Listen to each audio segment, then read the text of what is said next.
video you want me to react to? Join the Ace Pit Discord right now. Scan the QR code on the screen, hit the entertainment tab, click reactions, and drop it in. Super easy. Submit today. Hello out there. What's the deal, man? What's the deal? Hold on, let me turn my headphones up real quick. Check. All right, cool. What's going on, man? Taser gang, what's the word, man? What's the word? Pardon my greatness, you know what I'm saying? Pardon my greatness, not my lateness, man. Pardon my greatness, man. I had to eat dinner. I was eating dinner with the kids, man. I had to eat. You know what I'm saying? Nigga gotta eat. So anyway, I'm gonna have some energy for y'all tonight, man. But yeah, it's all good. All right, cool. So we in here, man. I went to the Discord, grabbed up a gang of reactions, man. We gonna go through them. You feel me? See what y'all selected tonight. Found a couple good ones, man. We just gonna rock out. Let's vibe, catch a vibe. There's a new Dr. Insanity, man. Dr. Insanity is out. So you know we gonna end the show with that one. You know what I'm saying? And yeah, man, we gonna run through these, you know, and see what y'all got going, man. What y'all done dropped in the suggestion box, man. You feel me? How y'all feeling out there today, man? How y'all feeling out there? It's a beautiful Tuesday. Beautiful Tuesday. I got a lot of work done today, man. I feel good. I feel like a well-accomplished day.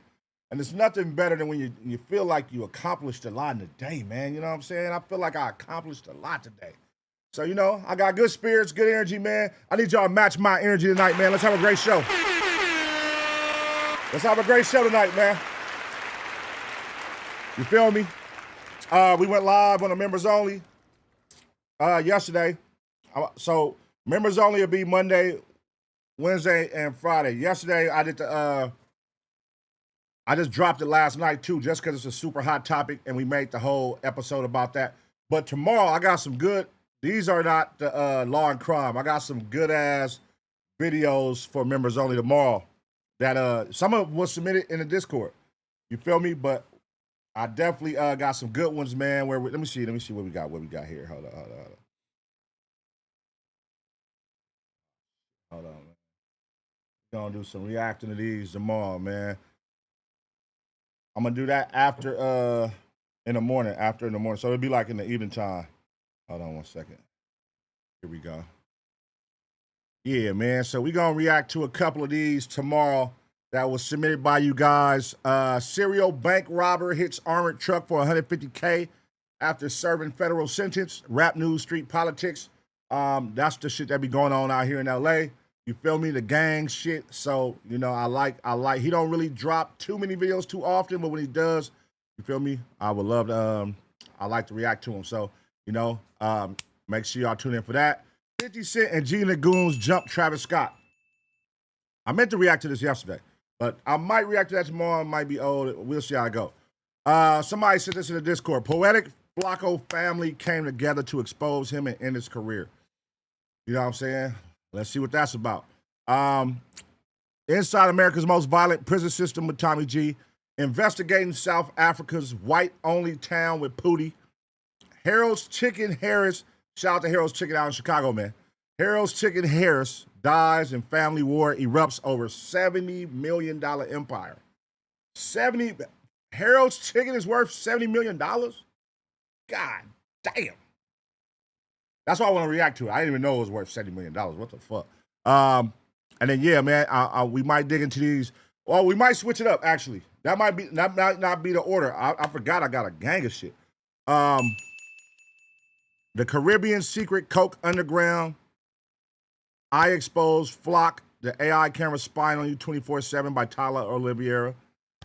South Carolina's Black Hillbillies. So, you know, y'all know I like to look at shit like that too, man. All that type shit. That's members only shit.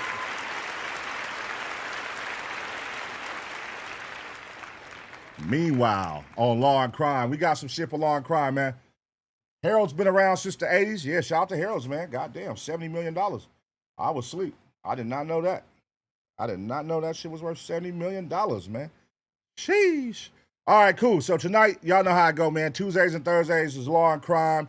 These are all videos submitted from the Taser Gang, man, in the Discord. So we're going to get into them. We're going to see what y'all got. Saved right now. Instead of me just pulling like my 6 or 7 to react to, I just save all the shit that's in the Discord. And I just skim through it live to see which one catches my attention based on how I'm feeling when I'm reacting. You know what I mean? So right now, I got a lot of them right here. And we just going to skim through based on how we feeling. And click which ones we want to react to. All right? For sure, for sure. First Lady Kia, what's happening in the building? Members only, cuz. Frat House Cocaine. Oh, I saw that. Where? I got to find that. We got to react to that one, members only. I saw the frat house that was making like the pledges bag up cocaine, bruh. We got to find a good story on that one. They was making the niggas bag up. Oh, look who got one. Law and Crime, boy. Hey, Law and Crime. So that means we going to watch that tonight. We watching that tonight. Fuck what y'all talking about. We putting that on tonight, nigga. That is Law and Crime right there. All right. Yeah, we going to watch that tonight. We gonna start the show with that, actually. Yeah, that's what we going to do. All right, let's kick it off with that one, man. This is a hot topic going on right now. Penn State. All right, let me pull it up. Then we'll do all that. The evidence showed that cocaine. This is crazy. This is crazy, bruh.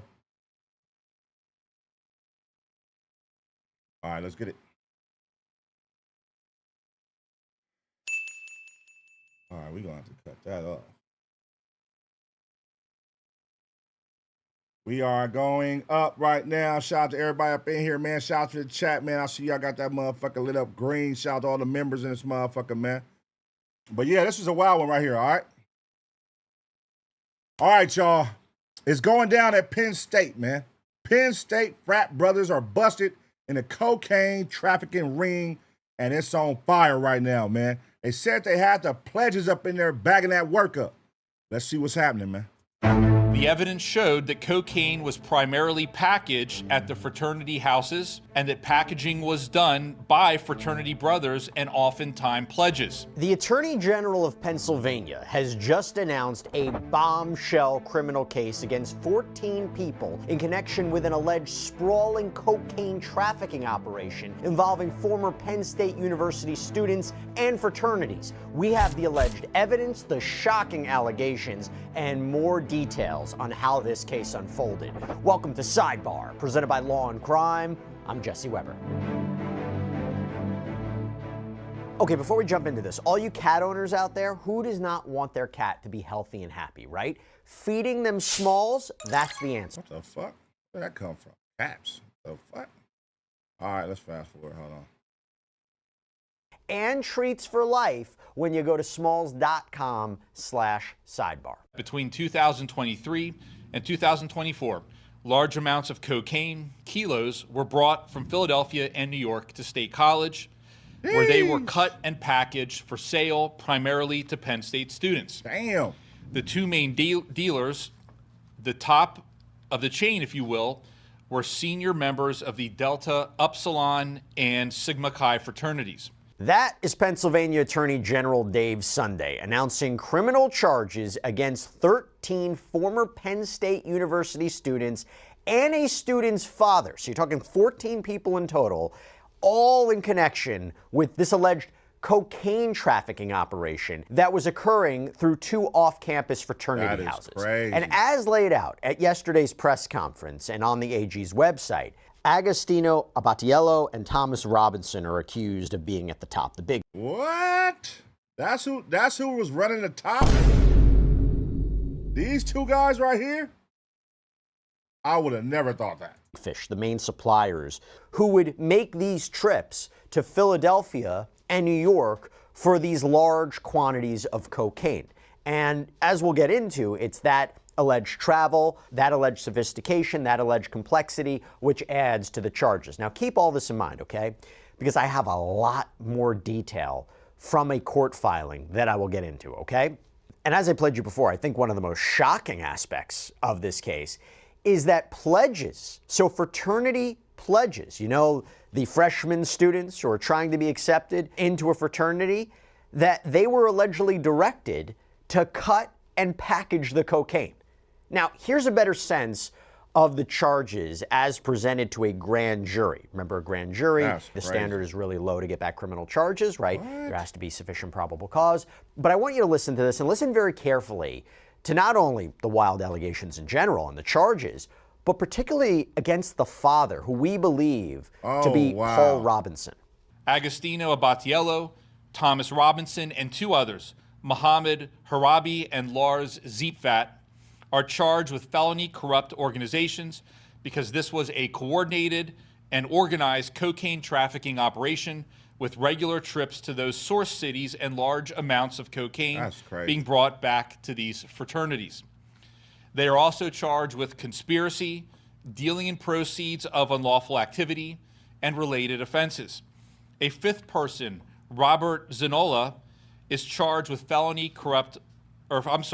conspiracy and criminal use of communication facility and related misdemeanors. These are the 5 primary dealers. The 8 other student-age defendants in this case have been charged with misdemeanor counts of drug possession and paraphernalia.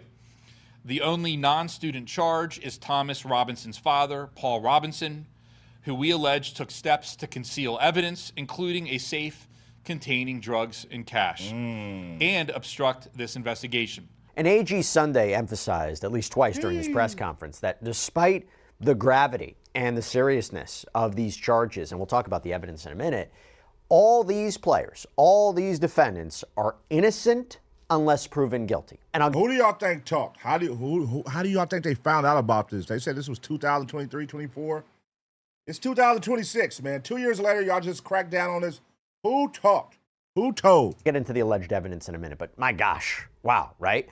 And when I heard, let's say, lower tiered individuals being charged with misdemeanors, first thing I thought about is, okay, do we have potential cooperating witnesses? Lower level offenses, maybe plea deals possible in the works? Can they be that connective tissue? Are they going to testify against the big fish, the organizers, the suppliers? I want you to keep that in mind when we talk about this court filing in a minute. But when you have a complex operation like this, it's about getting the masterminds, right? The ones who organized all this. But just to be clear, those charged are Agostino Abatiello, Thomas Robinson, Mohammed Harabi, Lars Ziepfat, Robert Zanola, Liam Smith, Michael Brogno, Caden Howe, Connor Hurley, Seth Beardsley, Kyle Ridpath, Daniel Price, Charles Wiseman, and Paul Robinson. The usual suspects.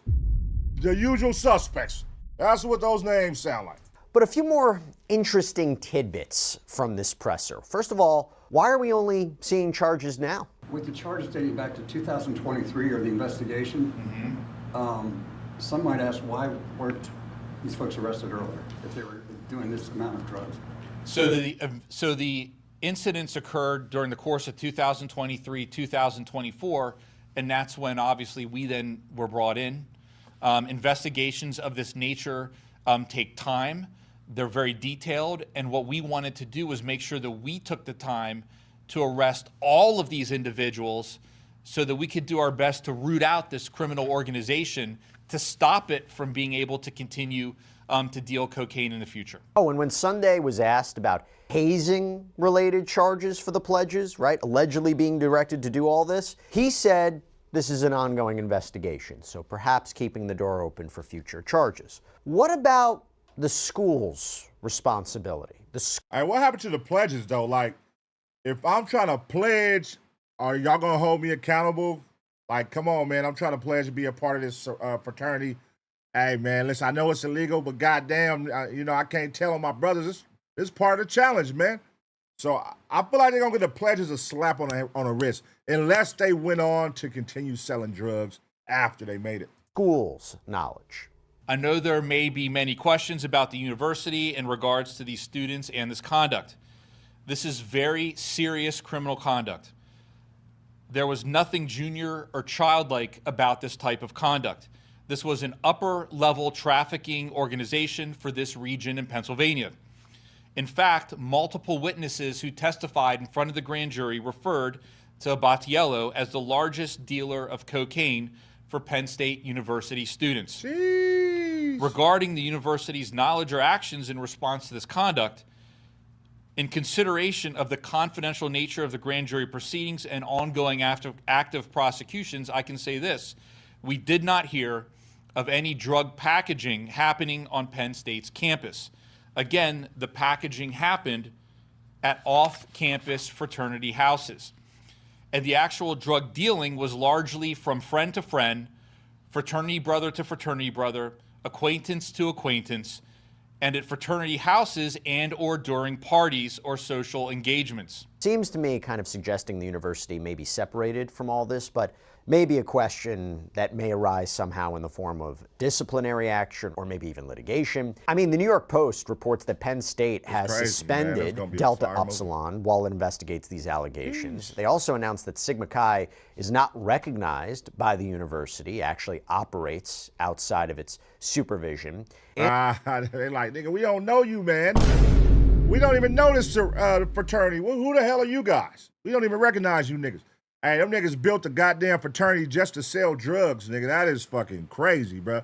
But I will say, this is going to be a fire series on Netflix when they make it. That's a fact. Andrea Dowhauer, Penn State's Vice President for Student Affairs, had the following statement released, quote, "We are horrified by these serious allegations against current and former students. Criminal activity, including hazing, such as this, has no place at our institution, and we will cooperate with law enforcement in any way we can. We will continue to enhance our efforts around health and safety and hazing educational efforts for all our organizations." Put that to the side.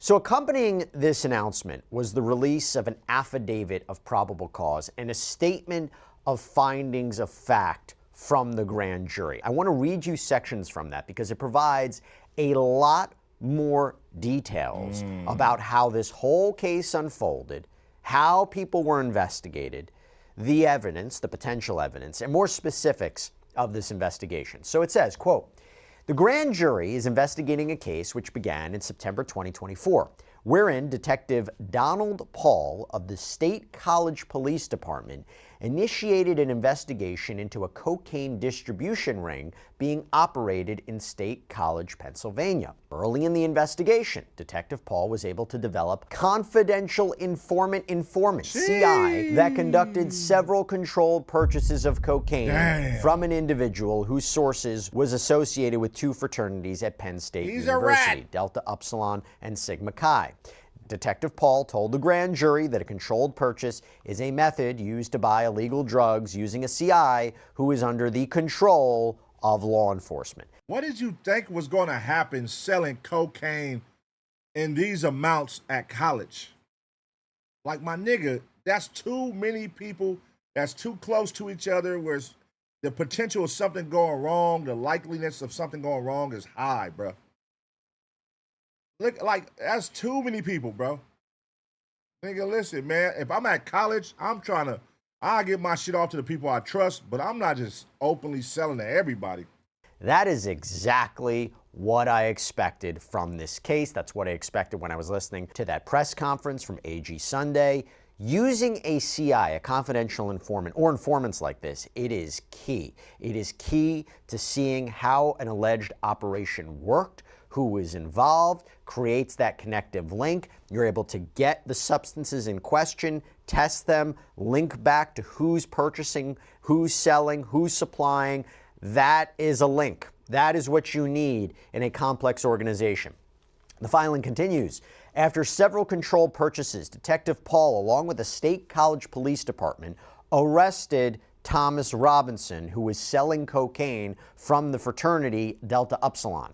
Robinson was charged with the deliveries to the CI, as well as items seized after a search warrant was executed on his room at the fraternity. By the way, a defense attorney will try to, hammer away at the search warrant, hammer away at the CI, and also the circumstances surrounding that transaction, who initiated what, things like that, just to keep an eye out for. Quote, a total of 6 controlled purchases were made from Robinson between September 2024 and December 2024. Frequency matters. The drugs were sent to the Pennsylvania State Police Crime Lab for testing. This is what I talked about before. The drugs sold by Robinson were confirmed to be cocaine, and the total weight between the controlled purchases and seizure from Robinson's room totaled 73.8 grams of cocaine. After Robinson's arrest, this is key, he cooperated with law enforcement and gave information about his source of illegal narcotics. So he snitched. Oh my God. So you got criminal informants telling on this nigga, buying motherfucking doing transactions. Then he get cracked and then he snitch. Now they finna make him go do transactions with his plug. Oh, damn. Robinson told police that Agostino Abatiello, who was a Penn State student and member of the Sigma Chi fraternity, was his source for cocaine. Robinson explained that he obtained cocaine from Abatiello on numerous occasions.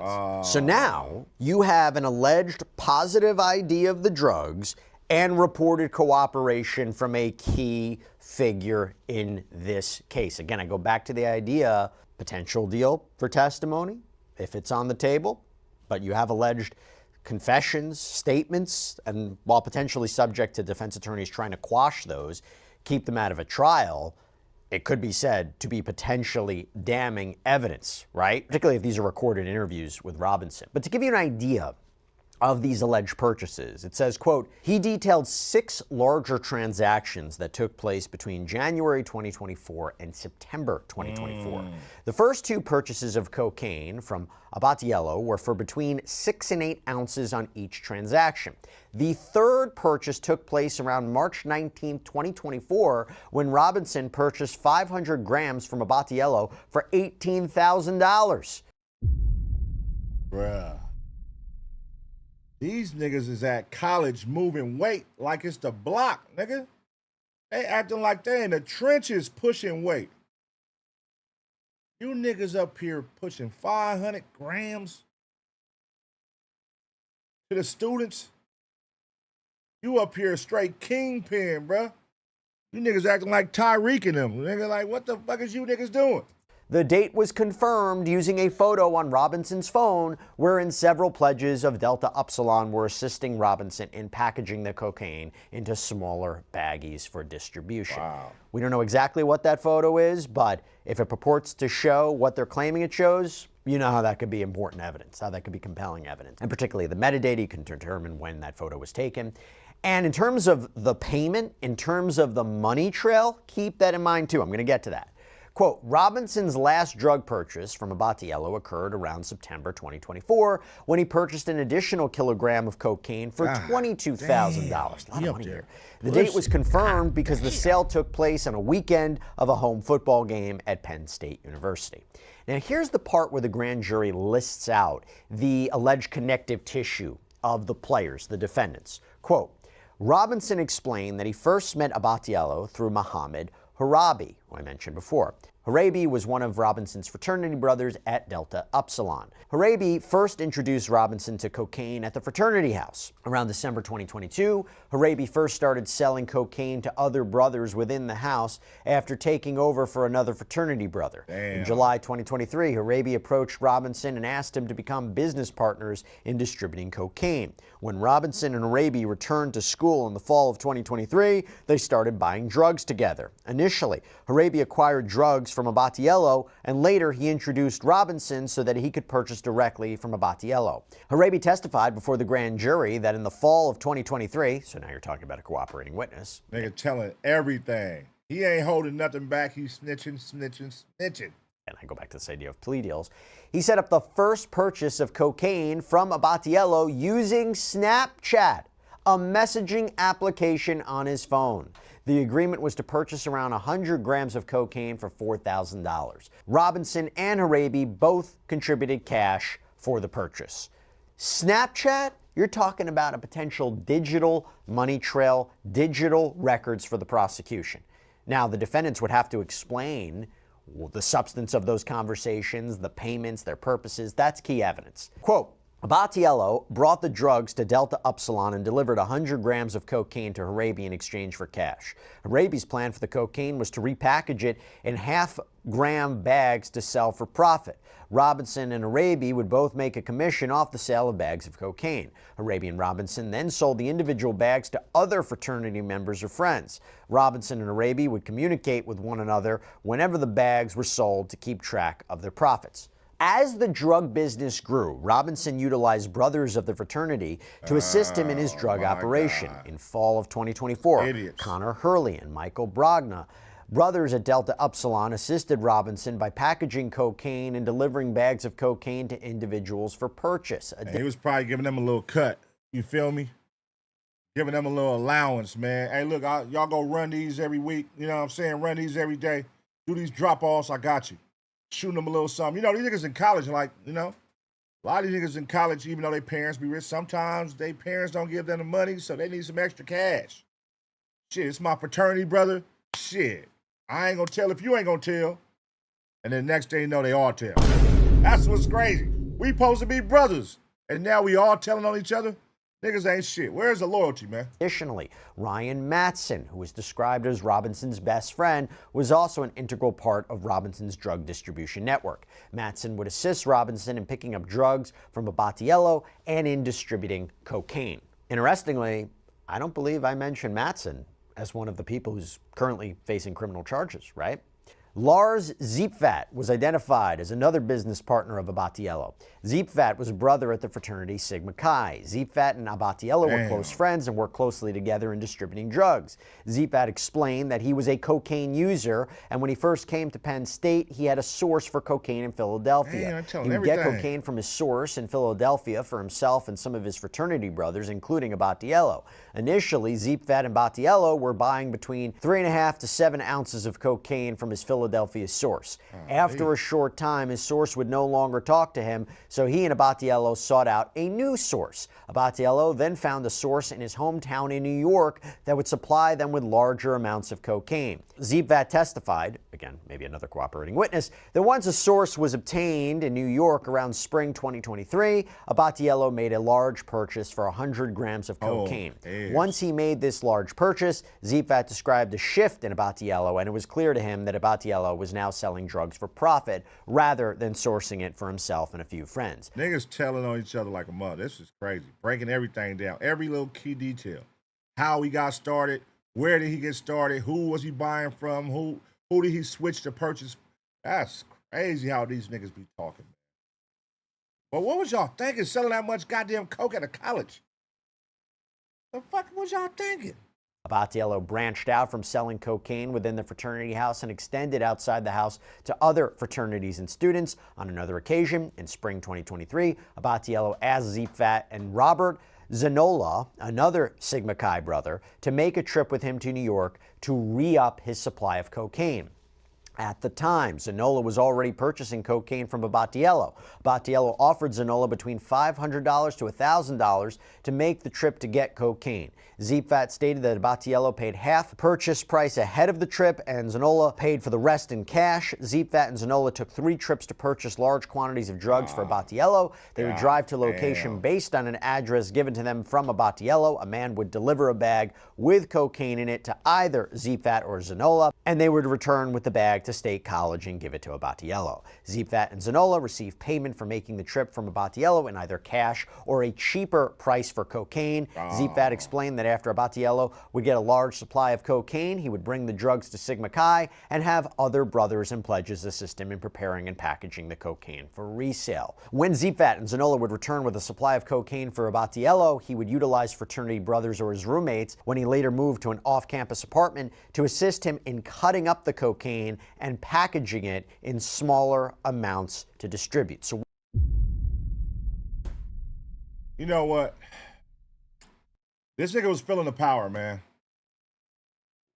All we realized that what this started as was a user who leveled up to becoming a dealer. You was feeling the power. You was doing coke. You was spreading coke around the house, and then you got your other brothers hooked on coke, and now you done turned these niggas into addicts. So now you gonna become a supplier. You a cold nigga You really a cold nigga for that. You turned out your whole dorm. Turned it out, made them all addicts, only to now become their dealer. If y'all gonna be in this motherfucker, y'all gonna do coke, and y'all gonna get it from me. And then, nigga, I'm gonna need y'all to bag this shit, because we moving our operation, we outsourcing now. Let everybody know on the campus that I got the shit. Niggas start feeling the power, you know what I'm saying?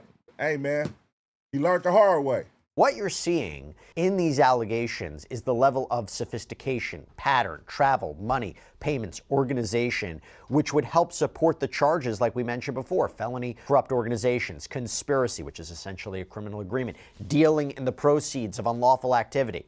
Quote, ZFAT stated that during 2023 to 2024, Abatiello was the largest distributor of cocaine at Penn State University. Wow. He stated that Abatiello would boast about how much money he was making from selling cocaine. Who did he allegedly make these statements to? Could they be witnesses? ZFAT explained Abatiello loaned him $1,500 so that he and other fraternity brothers could attend a spring break trip. ZFAT stated that Abatiello then made him deliver cocaine for him when he couldn't pay back the loan. I also wonder if any of this is documented in text. This nigga turned niggas to drug mules, bro. This nigga really was at school tripping. He made these niggas turn to drug mules, nigga. Oh, you ain't got my money? All right, for sure. I'm gonna need you to go drop these packages off, nigga. For the next week, I need you to handle these purchases. All right, we got you. Abatiello, whatever your name is, nigga. Messages. ZFAT detailed other individuals, including Andrew Acker, who owed Abatiello thousands of dollars after taking a loan from him. Acker was another individual who was selling cocaine for Abatiello. And I do wonder, the more people that are connected, affected, allegedly involved, or communing with Abatiello, the more potential witnesses. Look at this motherfucker, y'all. McGlovin looking ass nigga. This is the crime boss of Penn State right here. You would have no idea this was him if you saw this nigga. Look at that hair. What the fuck is going on? This is the nigga that's moving 100 pounds. Nigga moving keys, nigga. Keys of coke at Penn State. This guy. That is crazy. In this case, quote, Acker began purchasing cocaine from Abatiello in late fall 2023, spring 2024, after becoming a fraternity brother at Sigma Chi. Acker described Abatiello as one of the bigger drug dealers at Penn State.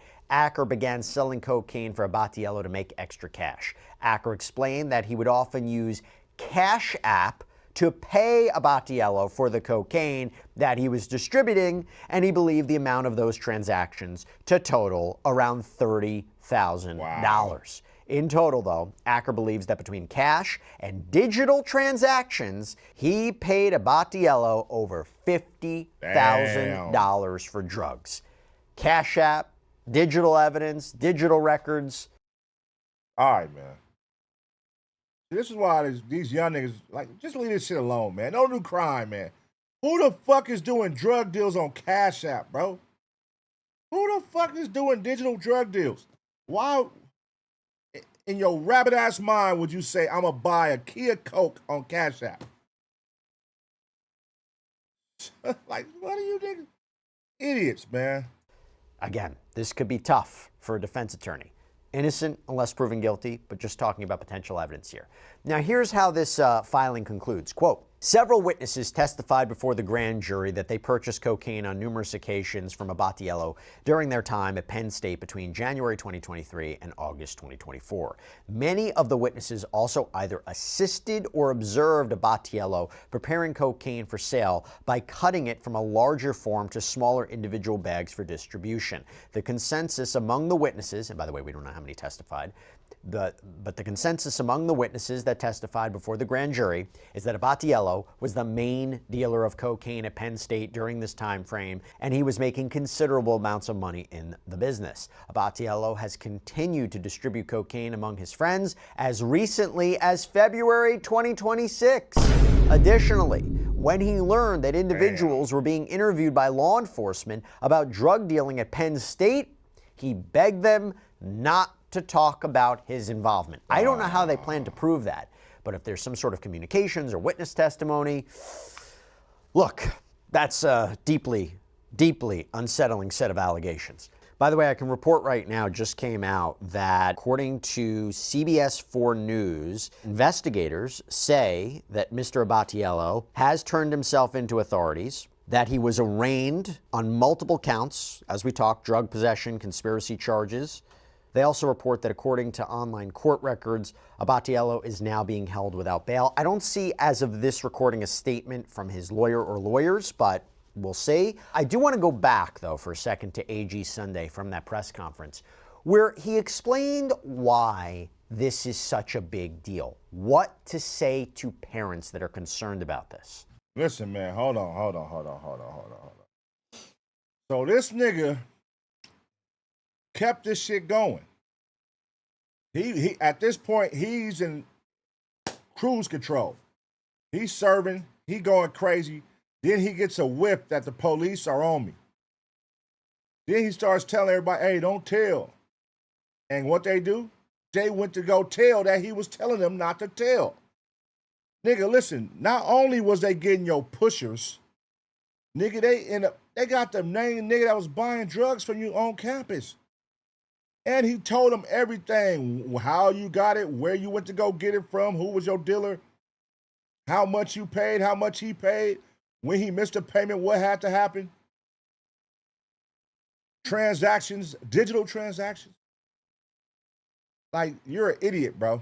You're an idiot. You was probably getting high on your own supply, and you didn't realize I'm fucking up. I'm slipping. I put too much trust in these niggas. That's where it seems like you was trusting these niggas a little bit too much because they're your fraternity brothers. And I would think, fraternity brothers shouldn't tell on each other. I would think that, but nigga, we're in an era where everybody's telling. Hell, fraternity brothers telling on each other. Nigga, gang members telling on each other. Everybody's telling on each other. I'm not trusting nobody when it comes to doing some shit like this. That's crazy. With regard to parents that might be watching this and thinking about what's happening at the school, I just want to say this. There is no city, county, community that exists that doesn't have to deal with issues such as drug use, drug dealing, addiction, and things of that nature. This is something that occurs all throughout our country and all throughout the world. And that being said, we take it very, very seriously, which is why we conducted this investigation, which is why we filed the charges we filed. And I will say that not only have we filed these charges, but I promise you that we will be watching. For students who think about going to college, being away from home for the first time, and having an opportunity to kind of do what they want, they need to understand that there are always going to be ramifications for your actions. And just because you're at college and you're making money and you think that this is something you can get away with, it's not. It's extremely serious. Law enforcement takes it extremely seriously, and we will continue to investigate and prosecute individuals that decide to deal drugs on college campuses. All right, so what a development. Had to bring it to you. Big shocking news. Series of allegations. Again, they're all innocent unless proven guilty. But, my gosh. Damn, man. Cold game. Hey, man. It was fun while it lasted. That's all you can say about that. It was fun while it lasted. You guys was going up, having parties. Big cocaine in the house, so y'all probably doing it crazy every night going up. Got the bitches over there off the coke, y'all off the coke. Going crazy weekends, football games, y'all wilding out. Y'all niggas over there with keys of cocaine. 100 grams, pushing ounces, going crazy, going stupid. And yeah, man, I feel like it probably was some niggas who was hating on you, brother. Like some niggas who you probably went big on. You know how niggas be. Y'all remember the movie Belly? When a nigga over there from across the street while them niggas balling? I don't like that shit. Niggas don't be liking that shit. And they said you walking around campus popping it. You know what I'm saying? You popping it about how much money you getting. Come on, man. College, you went a little bit too hard for college, bro. You shouldn't have been doing that up there. That's crazy. So yeah, man, I hope somebody watches this who is going to college and learn something they should not do. This is common sense, though. I would never, listen, I would never do this, like try to push this much cocaine out of college. Nigga, what are you thinking, bro? Nigga, crazy, man. But let me know what y'all think about this situation. What y'all think about him? What do y'all think will happen in this situation? How much time do y'all think they're going to give him? It's 12 to 13 people. The dad getting, everybody's going down. Now, I think they just want the big fish in this situation, though. Just give us the big fish. The rest of y'all, yeah, y'all going to plea out, and we're going to give y'all lesser time. But we really want this nigga and his connects. You feel me? So let me know what y'all think going to happen, man. I'm going to give y'all 2 seconds to smash the like. And as always, get ready for the next reaction.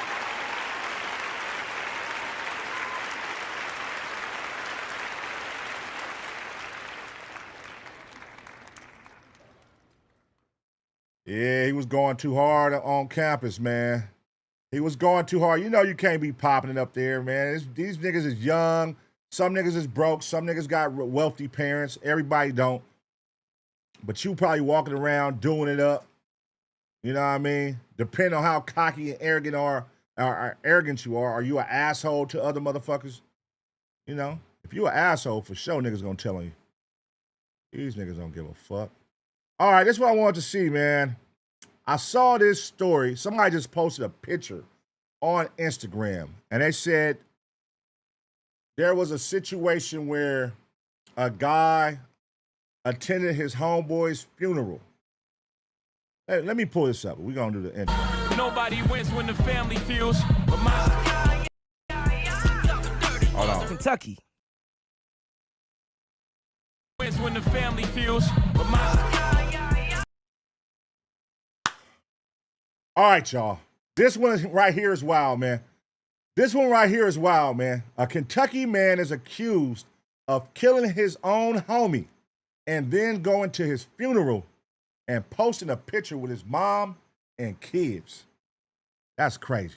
Let's see what happened. Kentucky. You can't Kentucky. keep saying Kentucky. You gotta say Louisville. So wait a minute, Louisville and Kentucky, what's the difference, bro? Louisville's just.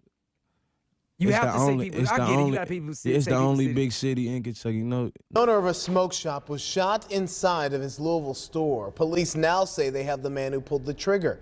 And as WDRB's Lexi Ratterman explains, neighbors are still shaken up about what happened even weeks later. Facing more charges for a series of homicides and other shootings, Andrew Jackson and Malik Johnson were already charged with 4 murders between them dating back to 2023. This week, Jackson was indicted for the deaths of Patrick Brents Jr. and Devon Jefferson last summer. Johnson is also charged in Jefferson's murder. Both men are also connected in 2 other shootings and a car fire. The men are scheduled to be in court. Fam, y'all know how the streets go. It's eye for an eye until authorities start coming in, right? Now it's rare for authorities to get one of the main players for both sides. And then what if I told you they starting to talk, giving up bodies on both individuals? Look, 2 men that's already been incarcerated had got charged with more murders months later. And it's not by mistake. Within the last 24 hours, there's been some confusion going on surrounding these murders. You see, a man had recently been a pallbearer for one of his homies. And in this new indictment from the news, his homie is one of the murders. But it was from the other guy. Now, I'm not even from Kentucky. But of course, I've been doing this for some time, and I come from that. I clearly see one dude supporting the red and one dude supporting the blue. So this not a case where both of these guys was doing these things together. They was going body for body until the authorities stepped in. And I guess they trying to come home now, huh? The irony, because they put more bodies on each other. Now authorities got 6 bodies in the span of 3 years. Damn. With 2 people, both enemies, both alleged ops. And now got a shit world of unverified information floating around on social media thinking they snaking their own homies. So today, we're gonna clear the rumors from the facts. I reached out to some family. I'll let you guys know in this video if they reached back and if they even said something while I was recording this video. But without wasting too much time on this intro, I wanna go over the victims, pay our respects, talk about the suspects, when they got arrested, and the new murders, and where everything stands today. But before we go over this one, I want you guys to remember, I don't give you no angle. I just give you the story. So with that being said, make sure you like, comment, and subscribe. We're gonna jump right to it. A few months ago, I realized I was probably Move it up. Hold on, here we go. QR code or use the link that's in the description right now. Check your rates and see how much you could be saving. Now check out on the next one. Let's get to this video. Already behind bars are now facing murder charges for 5 people. WDRB's Richard Essex shows us how a drop in crime helped detectives catch this major break in the case. An LMPD spokesperson told us that violent crime in Louisville has dropped, giving LMPD homicide detectives time to work on some of their old cases. According to court documents, Andrew DeMar Jackson and Malik Deshaun Johnson murdered Devin Jefferson on July 22nd of 2025. Then the very next day, on the 23rd of July, according to the indictment, they started a fire that caused an explosion at a building on West Oak Street. And earlier, that very same week, Andrew Jackson, acting alone according to the indictment, assaulted a person and then seriously injured another. Jackson is also charged with the murder of Patrick Bennett Jr. We indicted 2 that are currently in custody. Malik Deshaun Johnson was already in jail for the January 2023 murder of Monte Robinson. And from our reporting, Andrew Jackson was also already in jail for 2 murders. In September of 2025, Jackson was indicted for the murder of 31-year-old Andre Lewis at an apartment complex in Linden. Police at the time told us that Lewis was found shot multiple times. And in December of 2025, DNA evidence helped indict him for the April 2025 murder of Wayne Woods Jr. Woods was found shot multiple times, and police told us that they have also arrested 2 other men in connection to that murder. Man, these niggas got to get a life, man. So you niggas just out here just killing niggas left and right for no. What do you do? What is your occupation? What is your daytime occupation, young man? Like, you just going around just killing. Why are you so mad at life, nigga? You just going around killing people every day and assaulting people? The fuck is going on, man? God damn, niggas are straight losers. Indictments stem from incidents that occurred last year. So the detectives are going back to their old cases. They're knocking off the dust, getting them from cold to red to down. The indictment also accuses both Jackson and Johnson are connected to 2 non-fatal shootings in 2025. In Louisville, Richard Essex, WDRB News. Now you see how the news put that article out there and that news clip? You would think them boys was working together to take bodies out, right? But that's not the case. But because how the news had put this information out there, you got people who now think this dude who was one of the 6 pallbearers for his homie funeral, his last post on Facebook, is a snake, thinking he running with the dude who killed his friend. And little details like that matters, because people who not in that world don't know how easy it is to get somebody touched in jail just off something just like this. But let's continue. Fam, we headed back to Louisville, Kentucky, the largest city in the state, sitting right along the Ohio River and probably best known nationally for the Kentucky Derby and Churchill Downs. But outside of the horses, bourbon, Louisville slugger bats, the city... Kentucky Fried Chicken? No? What about the Kentucky Fried Chicken? Got another side to it. And when you talk Louisville rap, one of the biggest names that come out of there in the recent years is ESTG. Undefeated, streets ain't beat me, the police neither. I ain't got no sympathy for nobody, ignoring what I'm teaching. Kentucky. You can't keep saying Kentucky. You gotta say Louisville. So wait a minute, Louisville and Kentucky, what's the difference, bro? Louisville's just... You have to say people. I get it. You got people who say it's the only city. big city in Kentucky. You know, Lexington's a nice ass city, I think, but Louisville's, you know what I'm saying, much larger than every city in Kentucky. So it's like the real only city vibe you can get when you come to Louisville. Even though Lexington is straight too, but Louisville's really the only. So when you come to Kentucky, you got to come to Louisville. Yeah, you got to come to. You got to come to Louisville. Okay, so tell me about Louisville, man. Like, you know what I'm saying? Like you was say you was giving me just let me know, like, as far as like the streets and stuff. How's that out there? You know what I mean? Because everybody always say like every hood's the same, but it's not. I mean, you know what I'm saying? They have the same concepts, but it's just different living. Like, people still probably think ain't no black people in Kentucky. I don't know. You know what I'm saying? People be crazy. They gotta be under a rock. It's going. I mean, like I said, Louisville's the 11th deadliest city. It's the same.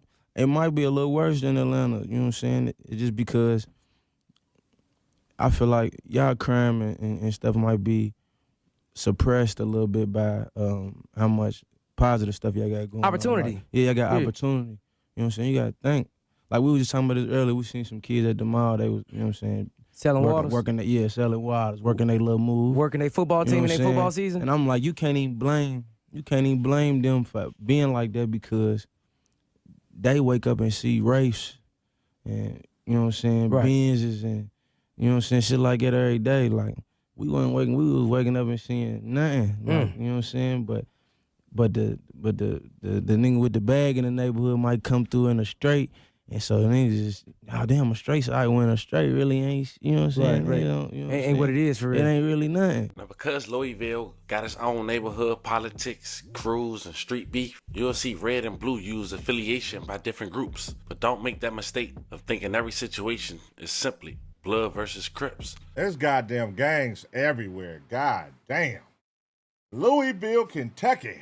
Y'all, now, if I didn't know ESTG and the EST crew and shit like that, I would assume, what is gangs out? Like, but you know, in 2026 to assume there's not gangs everywhere, like niggas, that shit is everywhere. You got the white boys. I saw it was a shootout with white boys. I'm like, that's something you don't never see. It was a shootout on Instagram with white boys versus white boys banging Crip and Blood. White boys. There wasn't no black people around. It was just whites and they banging. I said, what the fuck city is this? Where is this an all-white Crip gang and an all-white Blood gang? I've never seen that. A lot of these conflicts are much more local. Neighborhood versus neighborhood, crew versus crew. And those colors can overlap with those identities. So now we got that out the way. A post came to my attention from LST Promotion that quoted, "A man was arrested after he shot and killed his friend and then went to the funeral and carried the casket and took pictures with his friend's 2 sons, knowing he's their father killer." And of course, fam, after reading that, I wanted to look into it to bring it to you guys' attention myself. And that's exactly what I did. And I quickly found out that post wasn't as accurate as the title. Now, I found the man they was referring to and the original post. Of course, I blurred the kid's face out. It was from September 6, 2025. The Facebook name, lling. You know what's up with me.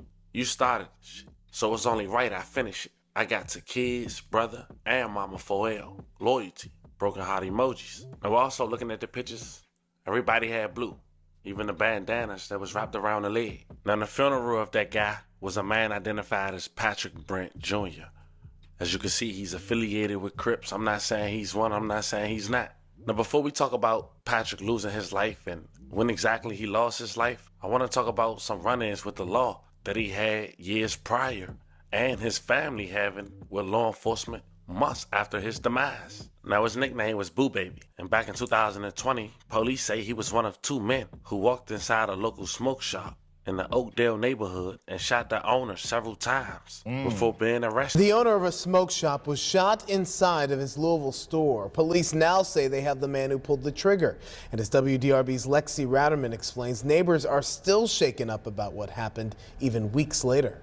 NNT Smokers Outlet here on Beecher Street is riddled with bullet holes after a shooting 3 weeks ago. Damn. Neighbors tell me that shooting put the owner in the hospital, where he still is just months after opening up shop.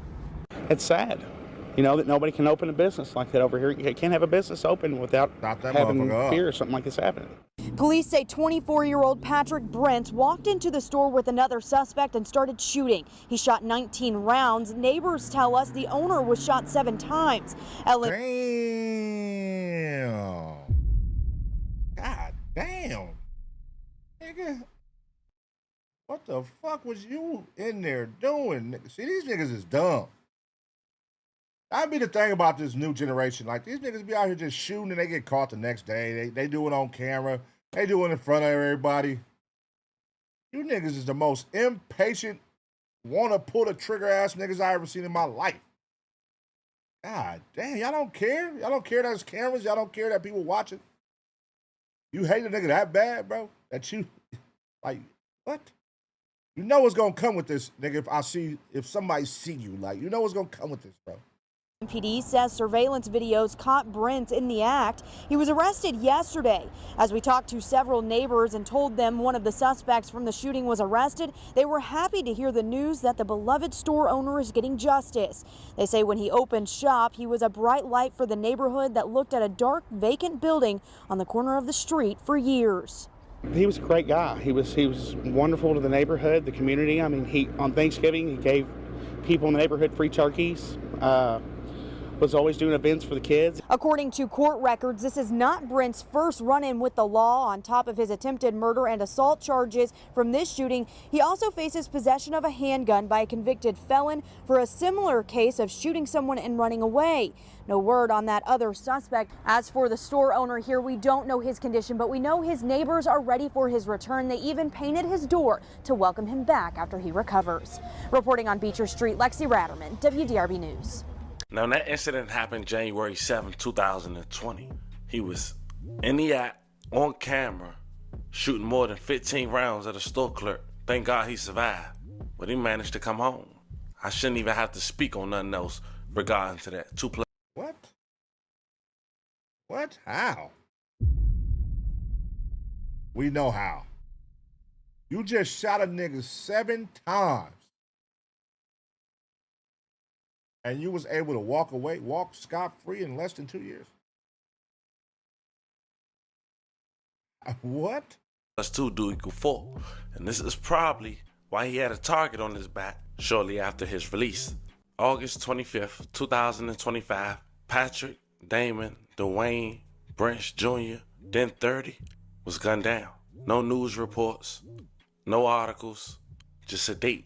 May he rest in peace and love and condolences to his family. Now, before we continue this story and this timeline, when it come to Brent Jr., his dad killed his mom months after his demise. Patrick Brents, 57 years old, shot and killed his wife, Carolyn Ross Brents, on March 14th, 2026. Nigga, what is going on?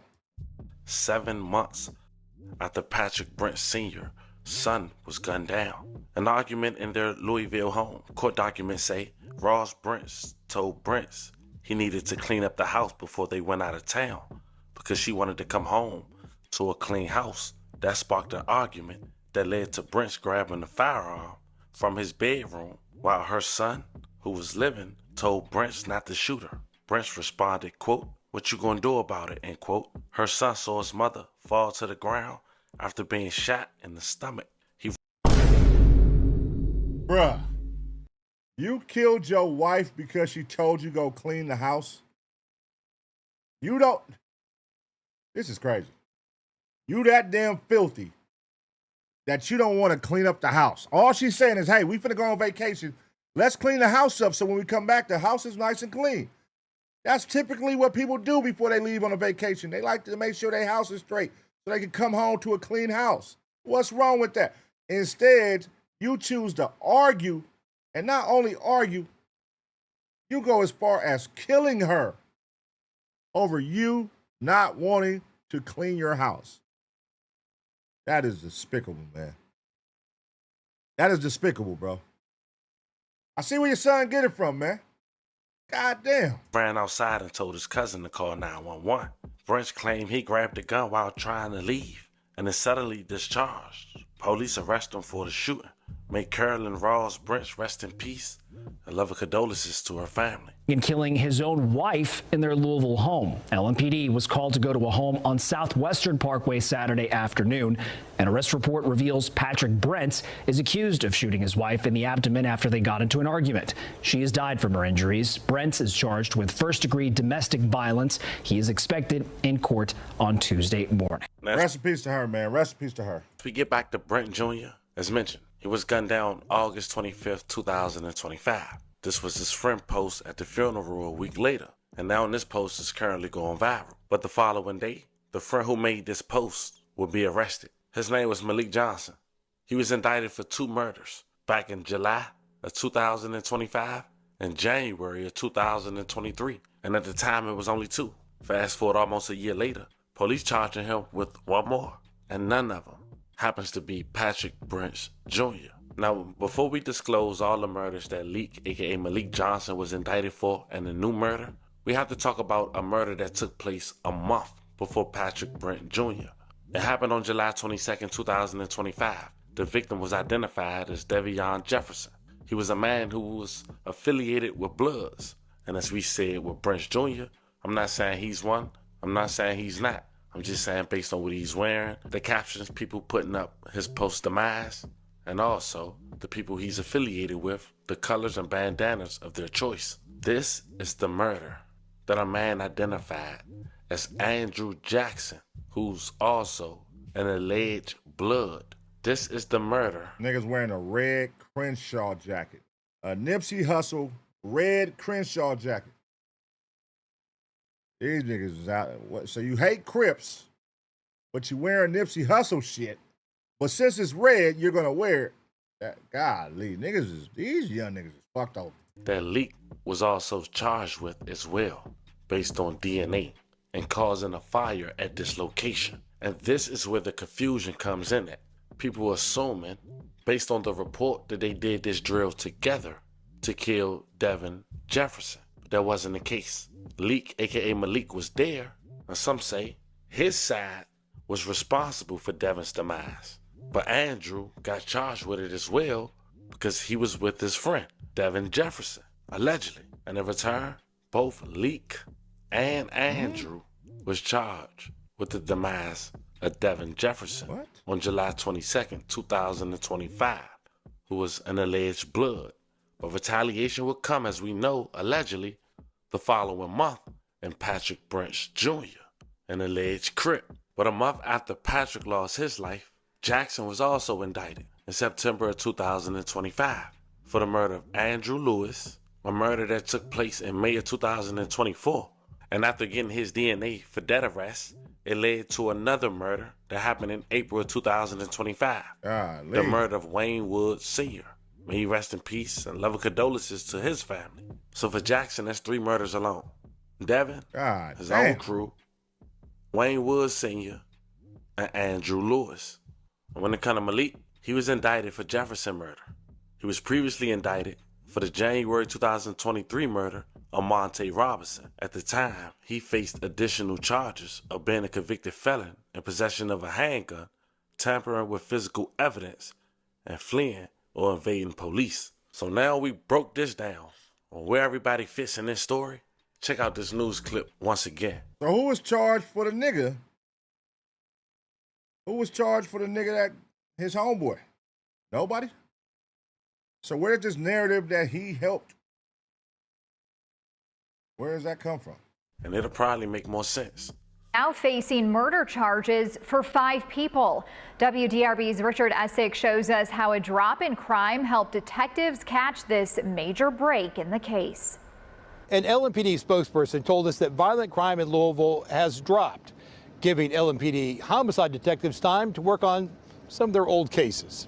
According to court documents, Andrew DeMar Jackson and Malik Deshaun Johnson murdered Devin Jefferson on July 22nd of 2025. Then the very next day, on the 23rd of July, according to the indictment, they started a fire that caused an explosion at a building on West Oak Street. And earlier, that very same week, Andrew Jackson, acting alone according to the indictment, assaulted a person and then seriously injured another. Jackson is also charged with the murder of Patrick Bennett Jr. We indicted 2 that are currently in custody. Malik Deshaun Johnson was already in jail for the January 2023 murder of Monte Robinson. And from our reporting, Andrew Jackson was also already in jail for 2 murders. In September of 2025, Jackson was indicted for the murder of 31-year-old Andre Lewis at an apartment complex in Linden. Police at the time told us that Lewis was found shot multiple times. And in December of 2025, DNA evidence helped indict him for the April 2025 murder of Wayne Woods Jr. Woods was found shot multiple times, and police told us that they have also arrested 2 other men in connection to that murder. These indictments stem from incidents that occurred last year. So the detectives are going back to their old cases. They're knocking off the dust, getting them from cold to red to down. The indictment also accuses both Jackson and Johnson are connected to 2 non-fatal shootings in 2025. In Louisville, Richard Essex, WDRB News. You know, it ain't no love in the These streets. niggas is You got crazy. back doors, people telling on each other, and they realizing once they get incarcerated, they throw it all away for nothing. You're gonna have more snakes in the grass than it being cut. I promise you that. You got 6 lives gone, man. That's 6 families that gotta live with that forever. While 2 men who authorities say on the opposite sides are now sitting behind bars, facing even more murder charges. 6 murders in the span of 3 years by 2 individuals. And that's why I wanted to clear this story up. Because once these indictments drop, social media starting putting pieces together that might not even belong together. People saying somebody snitched on their own homie, gave up this body. Somebody told on that person. But it's not too far-fetched, man. Not in these times, brother. But the fact that both these niggas is doing all these murders and they're getting caught for all these murders, it lets you know the state of crime right now, man. That you're doing all these murders, and as soon as you get caught with one, everybody start talking, or they find out about the other bodies you done did. Now you go down for one. Now you done got hit with 3 more, 4 more. Like, what is going on, man? What? You niggas is sloppy, man. God damn. And I guarantee, if we could figure out, if we could hear why each person was killed, I guarantee it would be over some bullshit. Each person they killed, it ain't gonna be over no crazy money. It ain't gonna be over nothing crazy. It's just gonna be simply over some disrespect. Oh, he dissed me on Facebook. Oh, he dissed my homeboy. Oh, he shot at the homie. Like, you niggas be throwing y'all life away for nothing, man. an indictment tells you what authorities are alleging. It doesn't automatically tell you how they learned it. If these two really were enemies, the bigger question becomes, what changed months after they were already incarcerated that allowed authorities to connect both men to these additional murders? Was it witnesses, phones, social media, forensics, somebody cooperating? That part of the story is what I'll be watching, because the streets mentality of going body for body might sound different when people rap about it or talk about it online. But eventually, somebody gets killed, somebody gets arrested, and families lose their children. And years later, investigators can still come back, putting cases together. As more paperwork becomes available, we'll come back and separate what can actually be proven from everything being said online. Until then, prayers and condolences to every family that lost somebody in this situation. Regardless of what side anybody was allegedly on, y'all get in the comment. All right. Rest in peace to everybody lives lost in that video, man. A lot of lives were lost in that video. Shit, that was about 7, 8. You know what I mean? But the craziest part is, yeah, the two dudes out here killing everybody, but the mama getting killed by her husband because he don't want to clean his house. He don't want to clean the bedroom. That's a sad situation, man. Rest in peace to her. And yeah, man, you know, I guess this video kind of cleared. He didn't really dig into how that narrative came about, that the guy killed his homeboy and carried his casket and took pictures with his kids. You know what I mean? So, yeah, that was a little bit of clickbait right there. Although I did see that on Instagram. Somebody had just posted a picture of him and his kids. And you know how they say, like, suggested for you on Instagram? It was suggested for me. And it was somebody with a long-ass caption like, you can't trust nobody. All these niggas are snakes, blah, blah, blah. And you know what I mean? But that's a cold narrative, though. If that isn't true, that's fucked up to be putting that on somebody, especially if that was like your real homie and y'all was close, and now you in jail and everybody's saying that you killed your homie and all this. That's fucked up, you know? But if you did kill your homeboy, that's fucked up too, you know?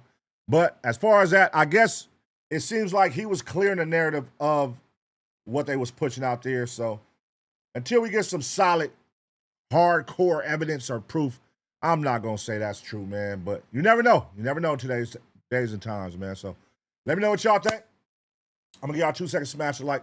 And as always, get ready for the next reaction.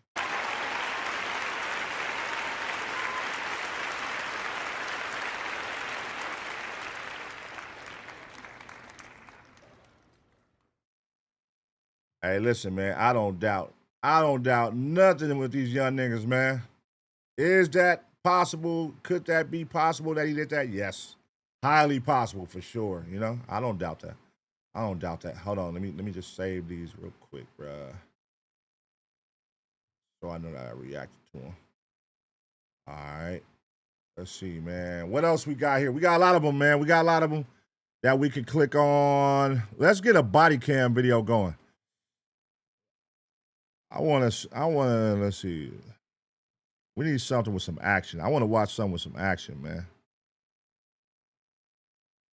I want to see some action. Cops got Chicago. Let's see this one. Wait.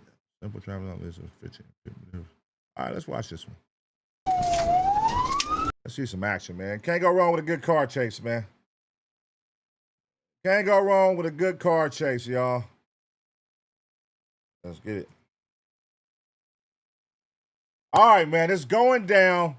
A good car chase is now on the way, man. Simple traffic stop leads to 15 pit maneuvers. Why did it take so many? Let's find out. Let's go. A vehicle pulls over for a routine traffic stop, but when the officer gets out of his car,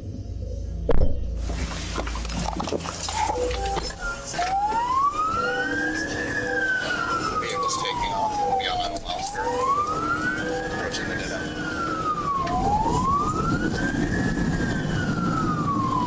Oh, we're trying to pit him early. 628, you in pursuit? In pursuit, proceeding towards the dead end on Wildest. Yeah. Tony, can you notify us of the 626 formation? Let me see your hand! Let me see your hand!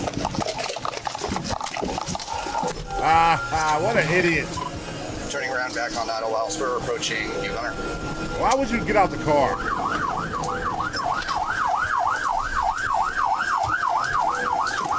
Get him. Oh my God. Unsuccessful hit.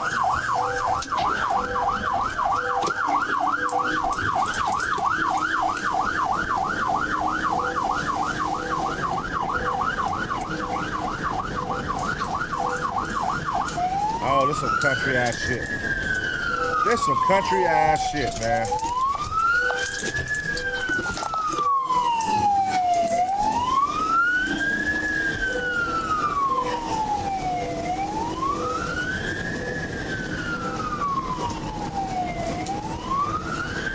You are Oh, approaching shit. the state line.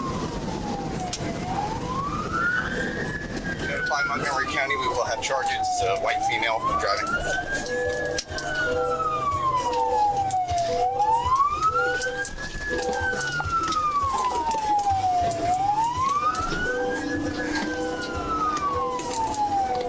All right, man. Whoever is driving this goddamn police car sucks, bro. What, my nigga, what are you doing? Go ahead and do it. What the fuck are you scared of? Continuing on Allen Road, approaching Brewston. Our current speed is 50 miles an hour. No vehicle jump. What's your traffic in your Uh-oh, speed? uh-oh. Be careful. 30 miles an hour, Brewston Road, Brewston Drive, eastbound. No vehicle jumping. Oh, this is a residential area. You can't do it over here, buddy. Damn, that's a nice ass area.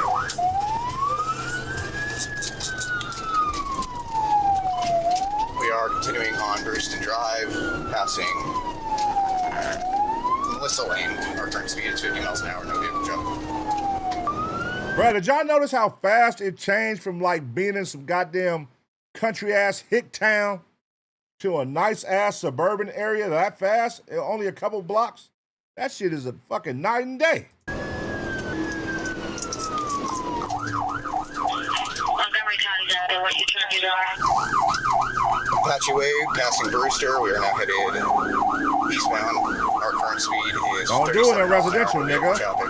Reason for Kid stop is right illegal there. Parking and failure to signal. the driver, currently an unidentified female, was parked on the wrong side of the road right in front of a known drug house, which is what initially prompted the traffic stop. What the officer doesn't know, however, is the vehicle also doesn't belong to her. Heading to the dead end, 12 Oaks, now 12 Oaks Drive. Now around the 1500 block, our current speed is still 47 miles per hour. With no vehicle jump. Nigga sleep.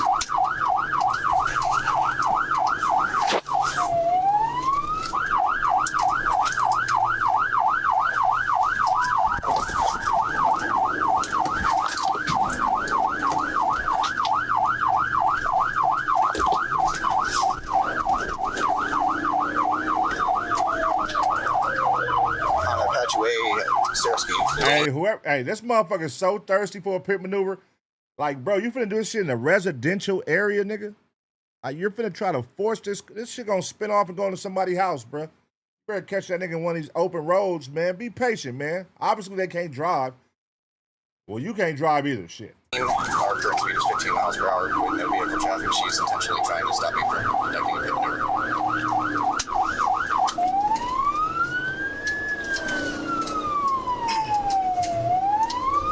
Are you in the subdivision before Tiny Town? Yeah, 10-4. We're headed back onto 12 Oaks Boulevard from Apache. Our current speed is 20 miles per hour with no vehicle traffic.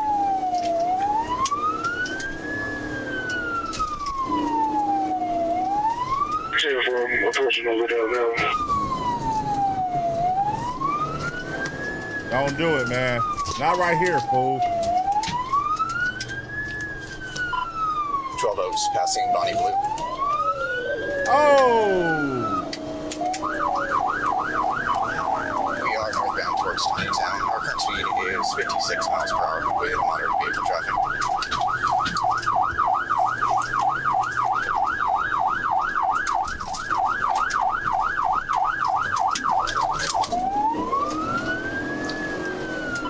We will be going on to Tiny Town now. Stand by to good direction of travel.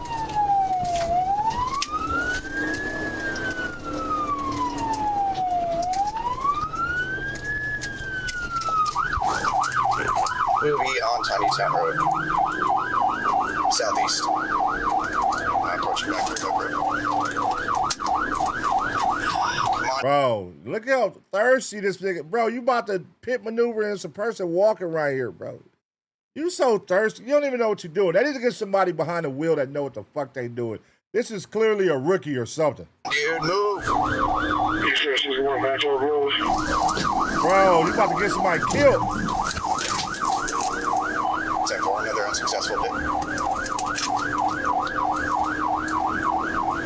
10-4, requesting one more DC. Tiny Town approaching Allen Road. Oh, shit. Slow down, bro. Moderate vehicle traffic. Fuck it, hit the gas, bro. Go crazy. Are you eastbound or westbound? Towards Fort Campbell or towards Clarksville? Westbound towards Campbell. All right, so here's my question. They said this car is in a pursuit because it was sitting in front of a drug house. Based on the car and how they're driving, how much do you think, what type of purchase were they trying to make at the drug house? How much? How big of a purchase? How small of a purchase? How much money do you think they were spending on a purchase at this drug house?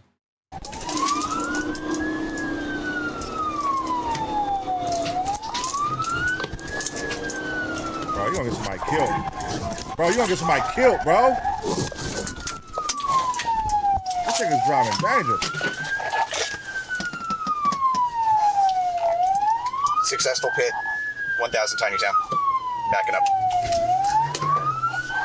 Now, what if they had a gun? You would have got fucked up. If they would have had a gun, they would have shot that windshield and popped your ass because you over here being thirsty.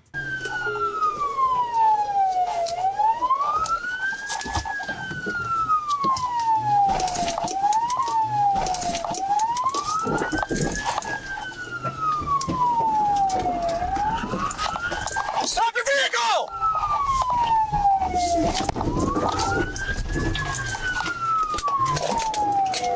Oh my God.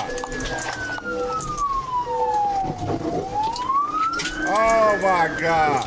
Oh my God. You making somebody killed, man. Where's your hands? This nigga thirsty. Hands up! Hands up! Oh my God. This goddamn Ford is not giving up. That's why they say built Ford tough. Secondary successful pit. She's at 5 miles an hour. We're continuing back towards Fort Campbell.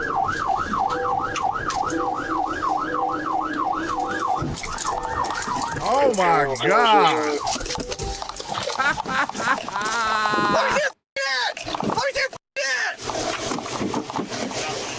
Bro, he is thirsty. Where's your backup at, nigga? Bro, he don't even got backup. He just, this is sloppy, bro. This is sloppy. There's so many things that went wrong with this car chase. Get out! Open the car! Come out now! Come out! Come out!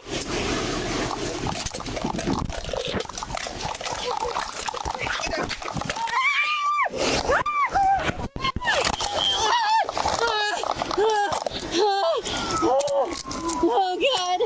Oh, God. Okay. I'm good, thank you. County, I have one in custody. Stand up. Stupid. My car. I just lost my... Shut up. Okay. I don't want to... Okay. I lost... Shut up. Sit in my car. Okay.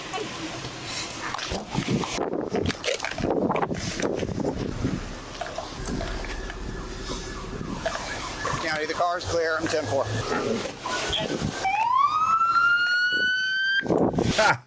They just showed up. How the fuck your backup take that long to show up on a car chase, bro? Are you f***ing kidding me? Sorry. You know how stupid that was? How f***ing dare you?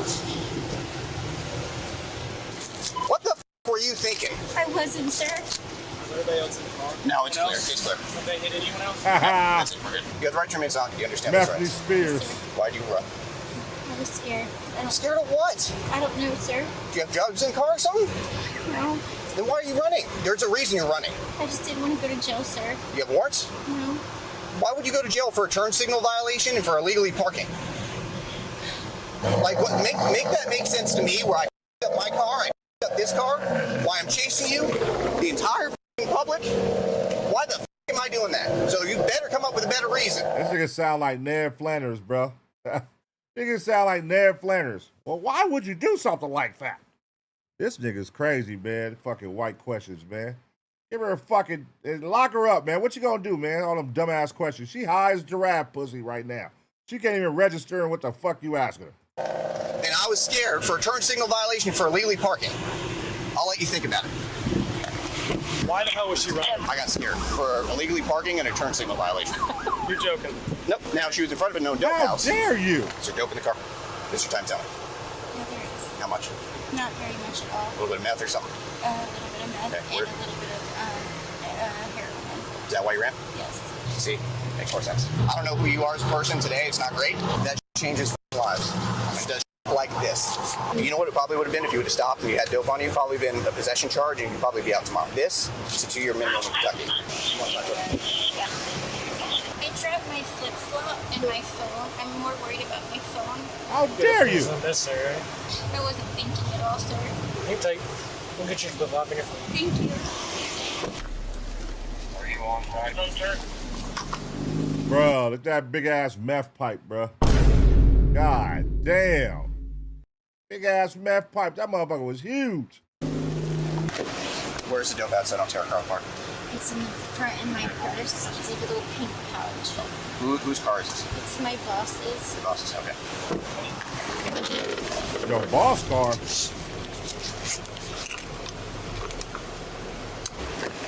So do I get your side of the story straight? Essentially, you got scared. So that location where you're at, that's a dope house. I'm not stupid. No, not anymore. No. It used Who the hell who y'all think she worked for? Her boss's car. Who do you think she works for? What occupation, what business, doing what? to be, and I agree with you, but it's not anymore. They got rid of all the people that was living there. My boss did because it's her house.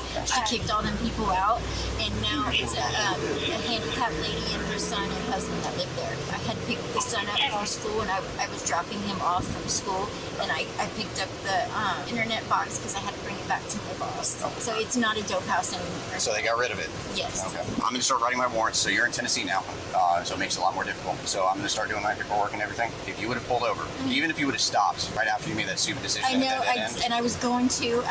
Silly, not silly mistake, stupid mistake. I don't usually say that often, but this was not needed at all. No, I do apologize. Yes, ma'am. My boss friend, she was borrowing it, so she has a bunch of groceries and Wi-Fi box in there that we needed. Sorry, I'm shaking because that is horrible. We just had it fixed. I think they're towing it. Yeah. So can I get this stuff out of there? I'll ask the deputy that was involved in it if he wants anything removed from it. This lady over here said that I guess that she was just borrowing this vehicle. That's what I heard. And there's groceries in here. There She are. wants to know if she can get them out. I told her I would ask you, but I wasn't going to remove anything until I did. No, I appreciate you, brother. I'm good with it. Have you made sure there's nothing else in there? Yeah, I searched. I got the dope and everything out. So. That is hilarious.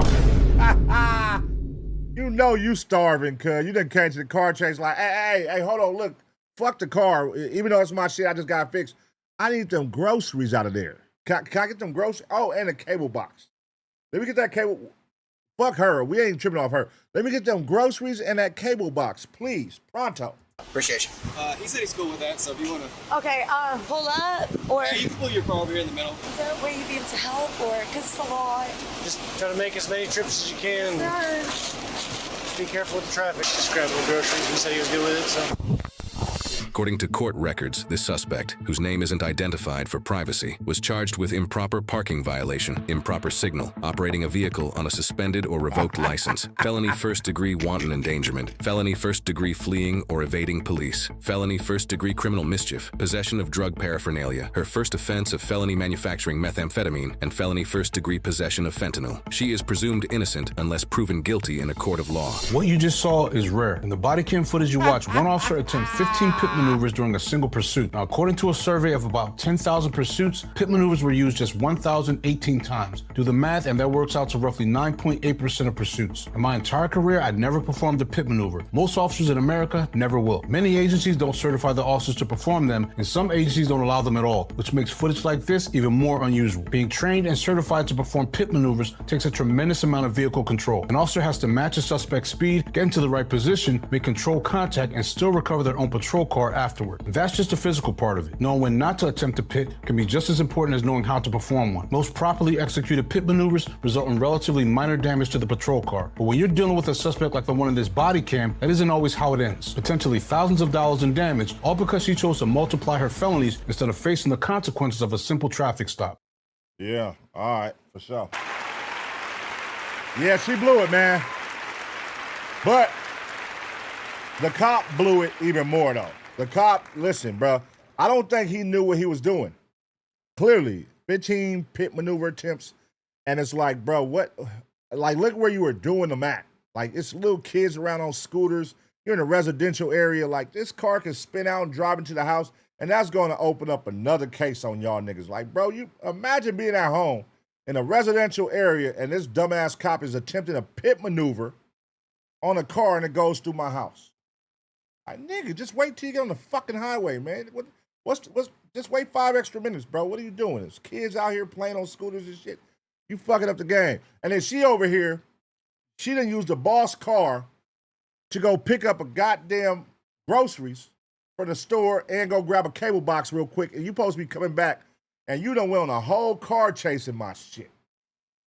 You done went on a whole car chasing my car. All I said was go pick up the goddamn bacon, toast, and eggs, man.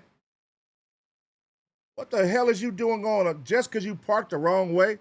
You better get that dumbass ticket and get out my car and leave my shit right there. You're in front of my house. You're going to my house, one of my houses, to go pick up my shit. Why did you go on a car chase and total my car out? Yeah, I would be hot to the motherfucker. But at the end of the day, I don't know. The boss looked like she did meth. The driver looked like she did meth. Who knows what the fuck they had going, man? And that looked like a meth mobile. At the end, like, you know, you go get one of them cars for $1,800 from the junkyard, man. You feel me? But that motherfucker was definitely built for it tough, man. It was holding on for a long time. But let me know what y'all think about this situation, though. I'm going to give y'all 2 seconds, smash the like. And as always, get ready for the next reaction.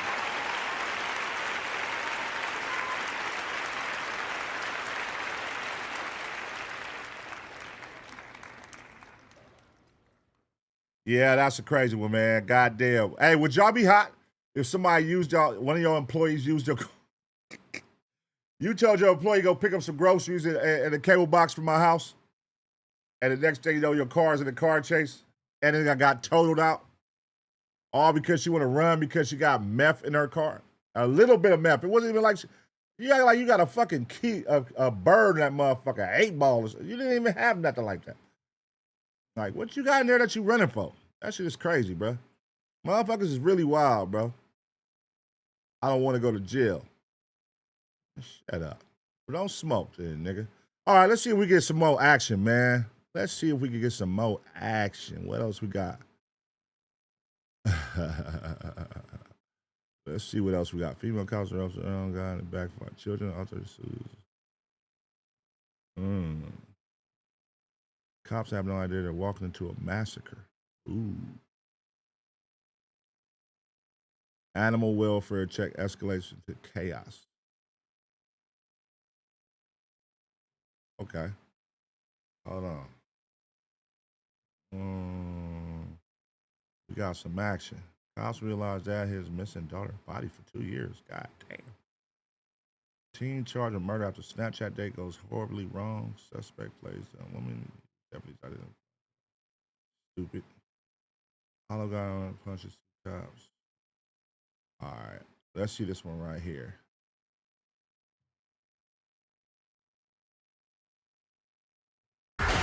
Let's see this one right here. Let's get some more action going. Let's get some more action going. One more time, man. One more time for some action. Real quick. Let's get it. We're going to get some action, man. All right, let's go. All right, y'all. Right now, man, the worst thing possible is about to happen for a deputy on the road, man.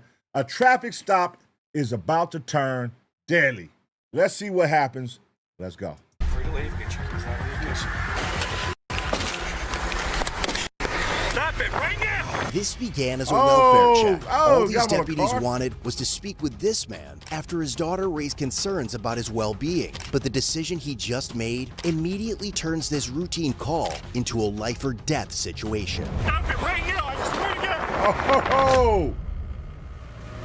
The incident begins on the afternoon of June 16th, 2023, when a concerned daughter calls the Verdon County Sheriff's Office emergency line from a home in Genoa, Wisconsin, reporting that she feared something was seriously wrong with her father and requested a welfare check. The woman told dispatch that the last time she had seen her father, 61-year-old William Boardman, was nearly 6 months earlier in December 2022. She explained that he had a long history of amphetamine use that never sat right with him, as he became paranoid after its use. He had even been hospitalized in California years earlier because of his addiction. But according to her, the treatment never helped, and he had since been going crazy. I do know, I think one of our deputies was in contact with him a couple days ago. But that's as far as I know. We can have someone go down there. As a deputy arrives at William's residence, he is already familiar with him, having previously arrested William for an OWI offense. He also learns that just 2 days before this call, one of the department's sergeants had been involved in a vehicle pursuit with William, who managed to escape. But what the deputy doesn't know is that today, William has no intention of cooperating. William got time today, cuz. Hey, William. You can take them out. Hey, William, why don't you hold up for 1 second? Explain to me what's going on. They left. Can you guys step inside for a second while I talk to them? They left supposedly. Thank you. I want their ass out. They f***ed my house up. They have f***ed up all my tractors, my vehicles, everything. I want them out of here. Who's they? Just those two? Up there. Hey, William, where you going? That nigga Will out of here. Find a hat and some underwear that I could wear that they f***ing stole all my clothes. Okay. Are you grabbing it out of this truck up here? All right, well, I'm just going to come. Is that okay if I walk with you? Wait, this nigga got no drawers on, cuz. You gotta be you a sick nigga walking around with jeans on, nigga, with no drawers, bro. What the fuck? What they call that shit, nigga? That's some country ass shit, wearing jeans with no drawers. Yeah. You can check every damn thing you want. Well, I don't need to look through anything. Well, what are you doing? What do you want to go to the truck for if you're not going to check it? Oh, I just want to make sure you're not going anywhere. Why? I got a driver's license. I'm legal. Okay. Insurance, everything. But William, with what I just walked up on, I want to know what's going on. I want them to leave. Okay. Simple as that. I'm not doing anything. I was in my house sleeping. Okay. I can't find my hat, can't find my underwear. What? And they sold everything. The only reason the grass is cut is because they did it with a damn push mower because they f***ed up my tractor. Okay. They turned off the electricity. They got electricity because they switched it in their name and shut mine off. I'm sick of all this. And they sold all your stuff, like your underwear? Stole his underwear is crazy. Who is he talking about? Who stole your shit? Yes, they did. You're aware of it. Don't play stupid.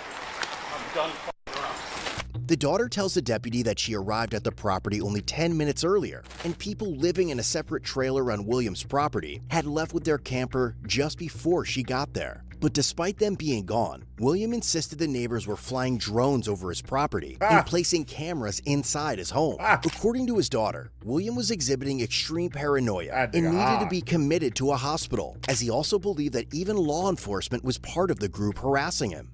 Like the cop side door, the back door, go to the indoor. Go to the indoor, outdoor. I'm insane. That nigga off a good batch of Pookie, man. He off a good batch of that Pookie. That nigga said, they got cameras in my house, they got drones in it, and stole my goddamn underwear, man. I'm out here free balling, man. I can't find no drawers to save my life. They done sold my goddamn drawers. This nigga crazy, bro. Who, nigga? Who are you talking about? They're all insane. Do you feel like there's some mental on or not drug or anything? While speaking with the daughter, the deputy learns more about William and the events that led to his deteriorating mental health. William lived alone on disability benefits, but his life had not always been this way. In 2003, his father suffered fatal injuries after attempting to start a fire using accelerants in a wood-burning stove inside the house. Damn. William managed to put out the initial fire, but his father died from his injuries 2 weeks later. Oh. Nearly a decade later, tragedy struck again. In 2012, after leaving the house following an argument with his mother and going out drinking, William returned to find the home engulfed in flames once more. What? No, hell no. Will, hey, you're not fooling us, nigga. Your dad died from fire. Your mama died from fire. Come on, man. This time, his mother died from smoke inhalation. Her death changed him completely, and according to his daughter, William blamed himself for what had happened. Soon afterward, William, who had never previously been known to use drugs, began using methamphetamine heavily, and his mental health steadily deteriorated. But now, as William attempts to leave the property, the deputy has no idea that simply trying to get him to stop and have a conversation will eventually spiral completely out of control. For right now, can you guys maybe take off? Because that's kind of what he's requesting, and I'll try and talk to him. And You ain't gonna talk to me, you already know. I'm not entirely sure what's You going ain't on. taking me up, and I ain't going to jail, and you're putting Well, I me have in no and all intention that on crap. arresting you. And I don't get police escort. I turn the lights on, they come in, they I intend to. I ain't doing a fucking thing wrong. Motorcycle parts are changed, shocks are raw. Fucking goddamn suspended. This nigga just keeps walking back and forth. He ain't doing. Where are you going, bro? They're fucking off. I'm sick of it. So, William, I told them they're going to take off right now. Yeah, thanks. Can we maybe have a conversation, please, William? Yeah, get out of my ass. Well, can you explain the situation Get out to of me? my ass. You said they're You fucking do your hand and wand and all that shit. And this old lady fucking come and get my ass and fuck me up. And Okay, who's it now? Yeah. Sounds crazy, don't it? I don't know the whole situation. That's why if you could explain it to me. Yeah. Excuse me. Yeah. Orange peel. What? Huh? I gotta get some food because my refrigerator's electric's Were off. you? All my What's food's spoiled. William? What's going on? I don't need. You know it all. No, And if William. you don't know it all, William. then I can't make a report because you guys won't open up your door. Excuse me. William, that's why you- Excuse me, please, officer. William. You are stopping me from going on my property, and I'm not doing nothing wrong. So I've got to go. I'm William. low on gas. William. I got to put gas in. William. I need to talk to you. I'm asking. Please talk to me. No. Is there a reason you don't want to? Excuse me. Excuse me. Oh, that nigga Willie a beast, nigga. As the deputy radios that William is leaving the property, another deputy patrolling nearby spots his truck almost immediately. Is it that black truck? Yeah, he's headed northbound on 35 right now. If you can try and get a stop on him, but I have a feeling he's trying to take off on you. 23 Vernon, I'm attempting to stop right now, lights and sirens. Looks like we're pulling over here just off of Gino That nigga's Road. having a bad day. All right, so someone else just pulled him over. I'm going to take off up there, okay? I copy. I'm going to be around up there. Go ahead and see your hands. I was asked to stop you for a minute. Yeah. Yes, What's going on? Go ahead and shut your truck off there for me.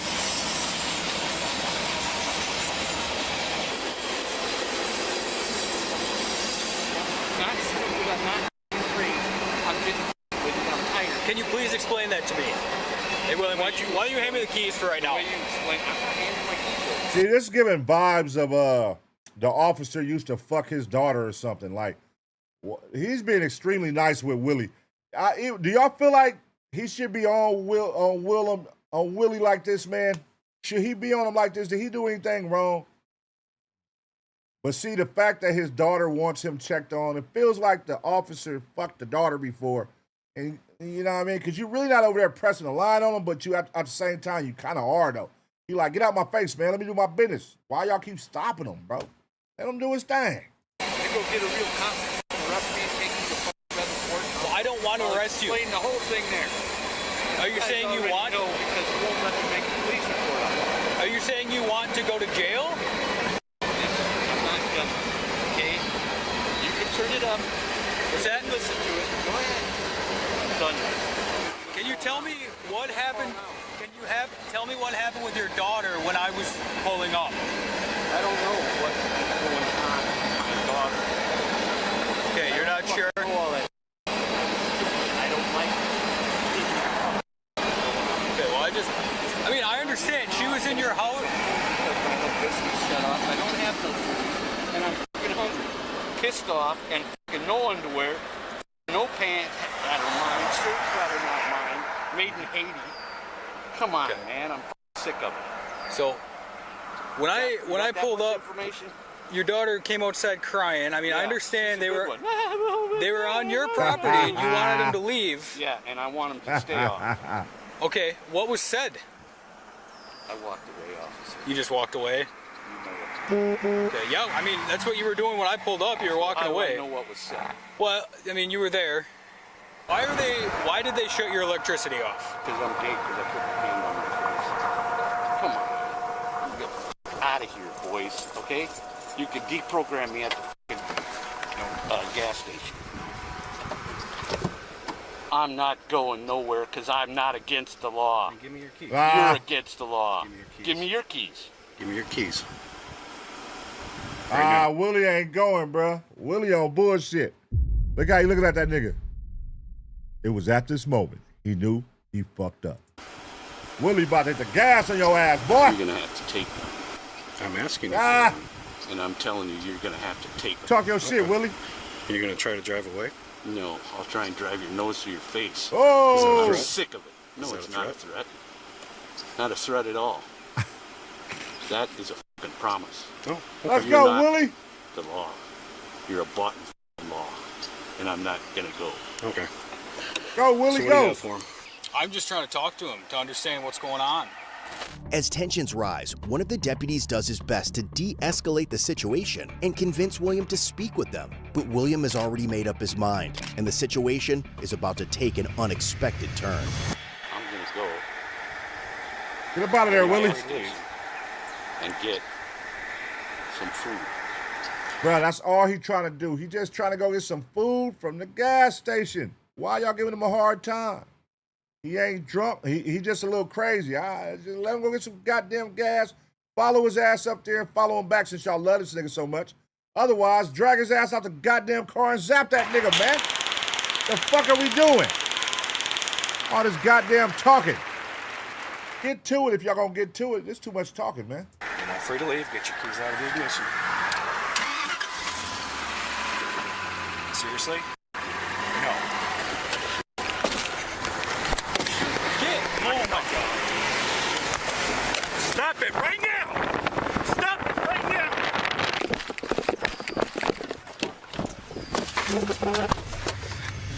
Once William speeds away with the deputy hanging onto the running board of his truck, surveillance cameras from nearby businesses capture him driving at highway speeds directly into oncoming traffic, showing no intention to stop. Stop it right now! I swear to God!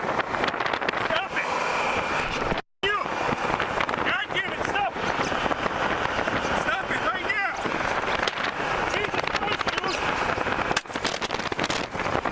Oh, he shot Cub. No way. No way. Don't tell me he done killed Willie, bruh. Don't tell me he done killed Willie, bruh. God damn it!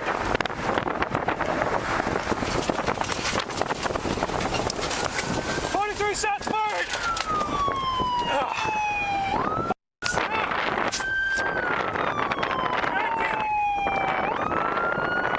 Jesus, dude! God damn it!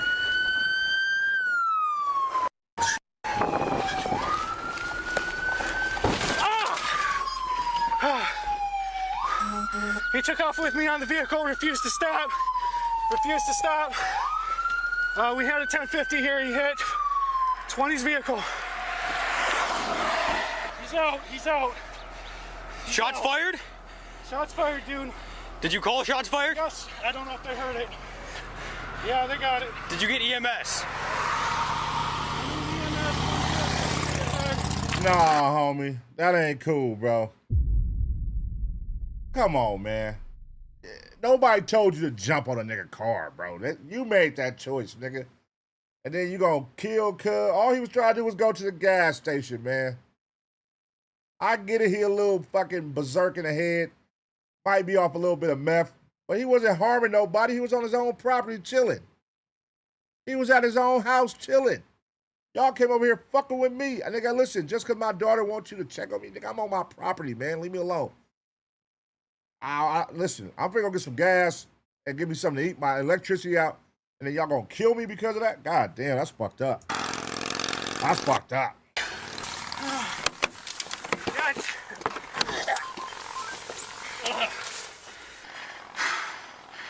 Driving right into f***ing traffic. Can we apply pressure or anything? You have gauze? I got a first aid kit. I can't get into the rear of my car. Hey, do you have gauze? Something. I don't have nothing. His first time killing somebody. He over here throwing up. That's his first time killing somebody. And you didn't even have to kill nobody, man. You didn't even have to kill, bro. Why'd you jump on the fucking car, dumbass? Who does that? That's not justified. I know the daughter gonna feel like shit, y'all.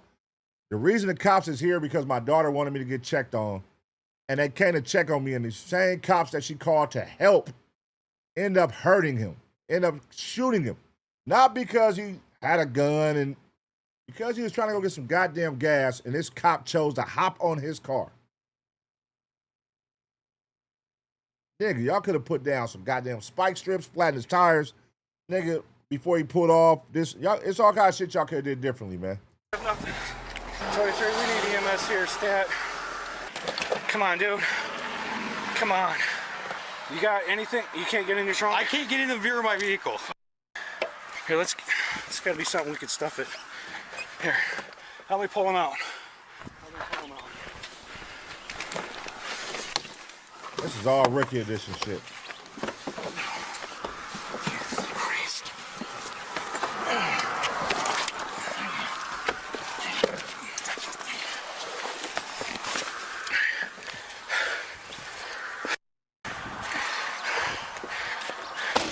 Run back to my car.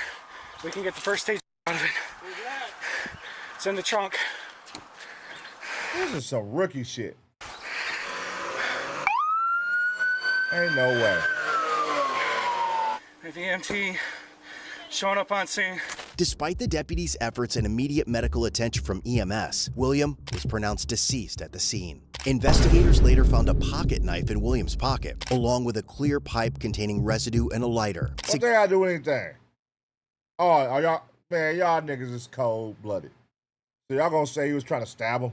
suggesting he may have been under the influence during the encounter. That same night, the Wisconsin DOJ's Division of Criminal Investigation took over the officer-involved shooting investigation. During his interview, the deputy said that despite serving in combat overseas, he had never before found himself begging someone to stop a moving vehicle and feared for his life throughout the incident. He also explained that he did not want to use deadly force, but William left him no choice.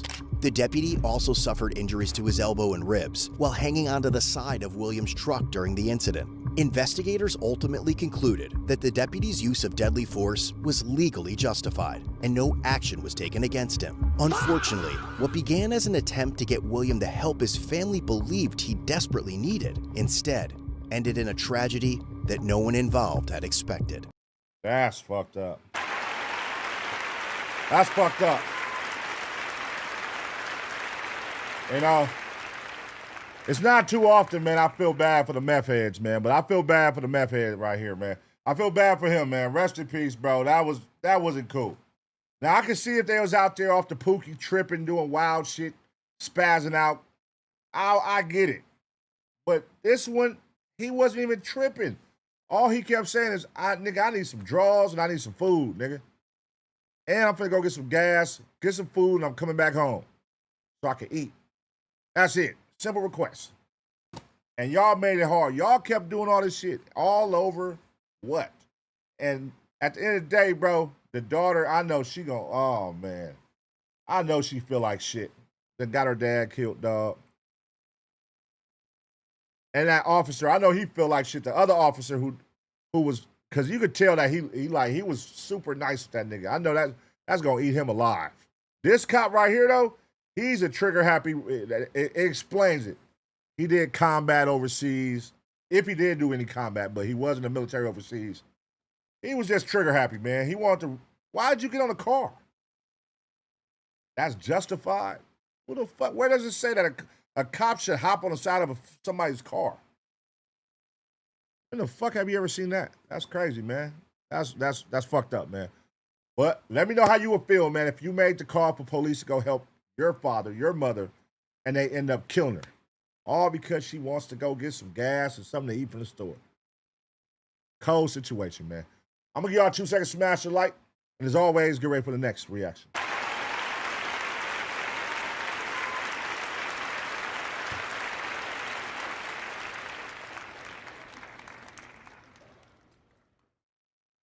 Hey, man, that's crazy. Hey, TJ Floyd, shout out for the 10 gifted. 10 gifted, man. Shout out to the 10 gifted. Appreciate you, man. Yeah. Let's get some more green siders up in this motherfucker one time, man. Get some more green siders up in this motherfucker. Shout out to everybody up in here, though, man. You feel me? AVP reactions, baby. Law and Crime, Tuesday, Thursdays, man. We in this motherfucker. Y'all know where to find us, man. Right here. Lifted, what's happening? Chef Zell, what's going on, man? Big Mondo, Siufa from Flow 92. Damu Love, what's happening, bro? Westside Laron, what's happening, man? Guzman family. Shout out Guzman family. Shout out Lady Ann. Shout out Eric Chapman. Shout out goddamn PDX Goer. Come on. Lady Ann, what's happening? Westside Laron, Westside Deuce. Flow 92. 353. TJ Floyd, my guy, good looking, brother. Just Polish, what's happening? Mr. Can't Save You. Gray Siders in the building, man. Shout out to the Gray Side. Shout out to the Gray Side. What are you getting? Come on. Let's go. B-Fly. So Player. Joycey. Did I say your name right? Joycey? Come on. Cali Bags. Dana Cut. Tiny Cuz. What's happening, bro? I am Challenge. Come on. Big Mondo. All right, I think I already said that. Shit. Tay-Bay Chevy. OSC. Gorilla 323. Come on, man. Darius Show. Day in the Cut. 95 Lane Change. Taz Uno. Tina Baby. What's happening? Ocean Reviews. Long live the Grays. What are you getting? Rising Moon. Where my boy Poppy at, man? Where Poppy at, man? Where Danny F at, man? Where y'all at, man? Where my green siders at, man? Hey, CA all day. Great one. What's going on? 95 lane change. Icky Ricky, my boy. Angel 562, what's happening? Let's see, man. Let's see who all up in here. Go crazy right now. Mo Schmobby. Darius Show. Damn. What? I'm a dilemma? Is that what your name say? Fuck it. Pop E, there you go, my boy. Pop E, man. What's the deal? If you smell Spider-Man, come on, bro. God damn it. Spider-Man, what's happening, bro? Screwster, what's going on, man? H-Town in the building. FY Bit, Logo Secret. What it do? Keys to the city, man. DZ Baby. Easy Money, my boy. What's the word? Patch fan, what's going on, Patch fan? Football is back. Rams is back. Preseason. Come on. Allen's MW, what's going on, man? What's the deal? Benji. Shit. Ant Bakes. Let's go. Shout out to y'all. Nestor Isaac, what's going on with you, big dog? Beats by Mac, what's happening? James Brown, I feel good. Let's go. JD Spencer, man. Shout out to you. Shout out to the Change the Gang, man. Up in this motherfucker one time. You feel me? Change the Gang.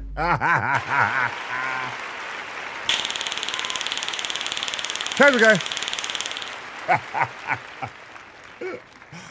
Yeah, man. All right, shit. Hey, Papa E, my boy Papa E, man. You know what, Papa E? I feel like you put some food in that what's the name, man. It's been a minute, but I feel like I saw something today when I was in there looking at videos. I think I did see something from Papa E, man. Let's go see what my boy Papa E got going in the Discord. It's been a while, man. You had somebody stepping on your toes, man. Chef Zell been trying to step on your toes, bro. He be like, hey, check the Discord. Hold on, man. What the fuck, man? What the fuck do you mean, man? Who the fuck is that guy? He trying to steal your light, Papa E. You feel me? So let's see what Papa E got going, man. If you smell. Let's go, Papa E. Get this Discord open up, man. We gonna see this real quick, man. Papa E, see what he got going, and we're gonna get right back to these reactions, man. See my boy Papa E, middle of the day. Look at Chef Zell. Look what I tell you. He gonna be up in there trying to short stopping. Oh shit. Hold on, wait. Papa E, you made this shit? Hey, hold on, Papa E. Ain't no way you made this, Papa E. You cap it down, nigga. Papa E capping, girl. You didn't make this, Papa E. You my boy, Papa E, but you didn't make this, bro. Papa E, come on, man. What's going on here, man? Papa E, what is this, man? That nigga said, fuck it, cuz. Fuck it, cuz. That nigga said, fuck it. I'ma just throw anything in this motherfucker. Shout out Papa E, man. All right, let me see something. All right, Chef Zell, what you got going here, man? What you got going, man? What the fuck is that? What is that? What is that? What is that? What is that, man? Hold on, is he in the chat? Oh, wait, I think he might have commented. For vegans, I got honey roasted barbecue jerk chickpeas with sweet potato. Man, get that. Shut your bitch ass up! Little fucking chickpeas. What the fuck? Nah, shout out to you, my boy. Chef Zell. Shout out Chef Zell, man. My nigga said jerk chickpeas, cuz I am done, nigga. What the fuck is jerk chickpeas? Stop playing with me, bro. come giving me no goddamn jerk chickpeas, man. What the fuck? Nigga, it's crazy, man. All right, you got the salmon and rice and broccoli. Shout out to you, my boy. Good shit. Darius H, let's see what you got going, man. Okay, you got the rice and broccoli and goddamn, my boy, that shit look like blood. Shit, ping, ping, ping, ping, ping, ping, ping. Goddamn, you just killed that motherfucker. Goddamn. Nah, shout out to you though, man. All right.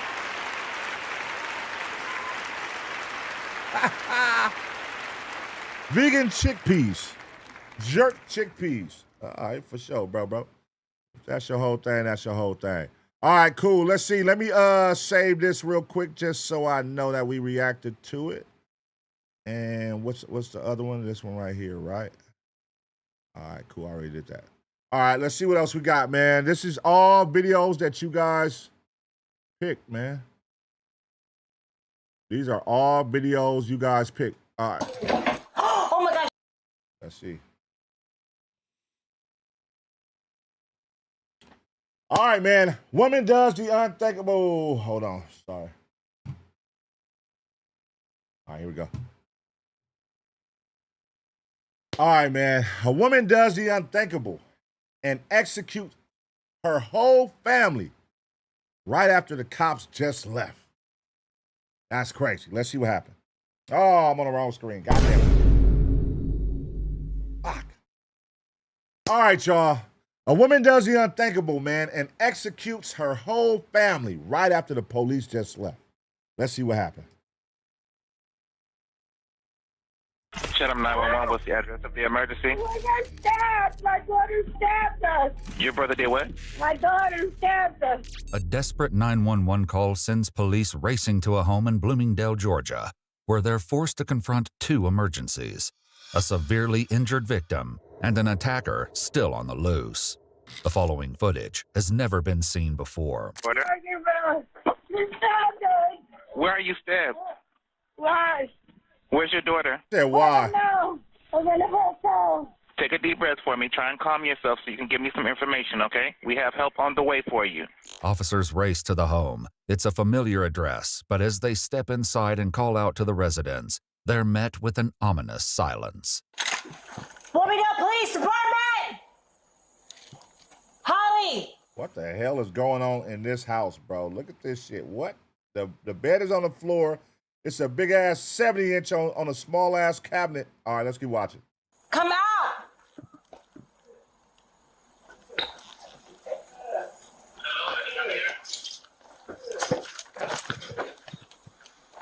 Police Department! Holly, come out! I hear noise. Police Department!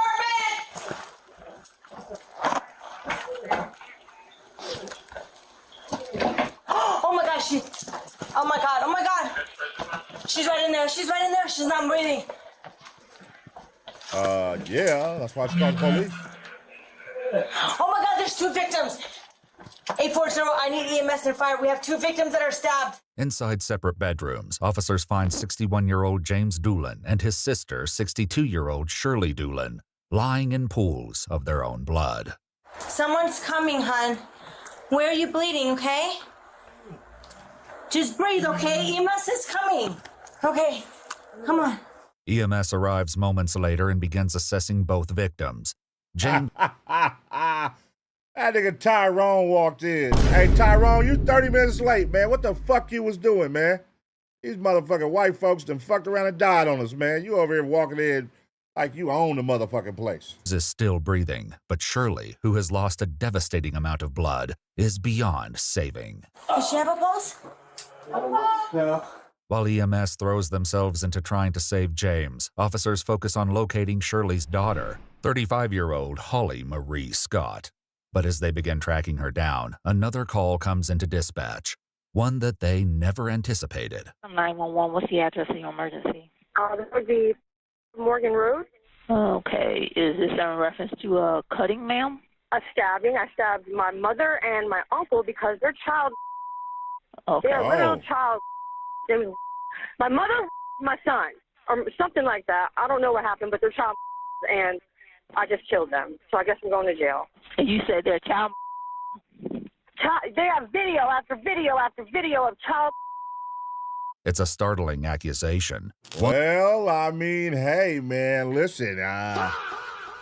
If she's not lying, then she did the Lord's will today.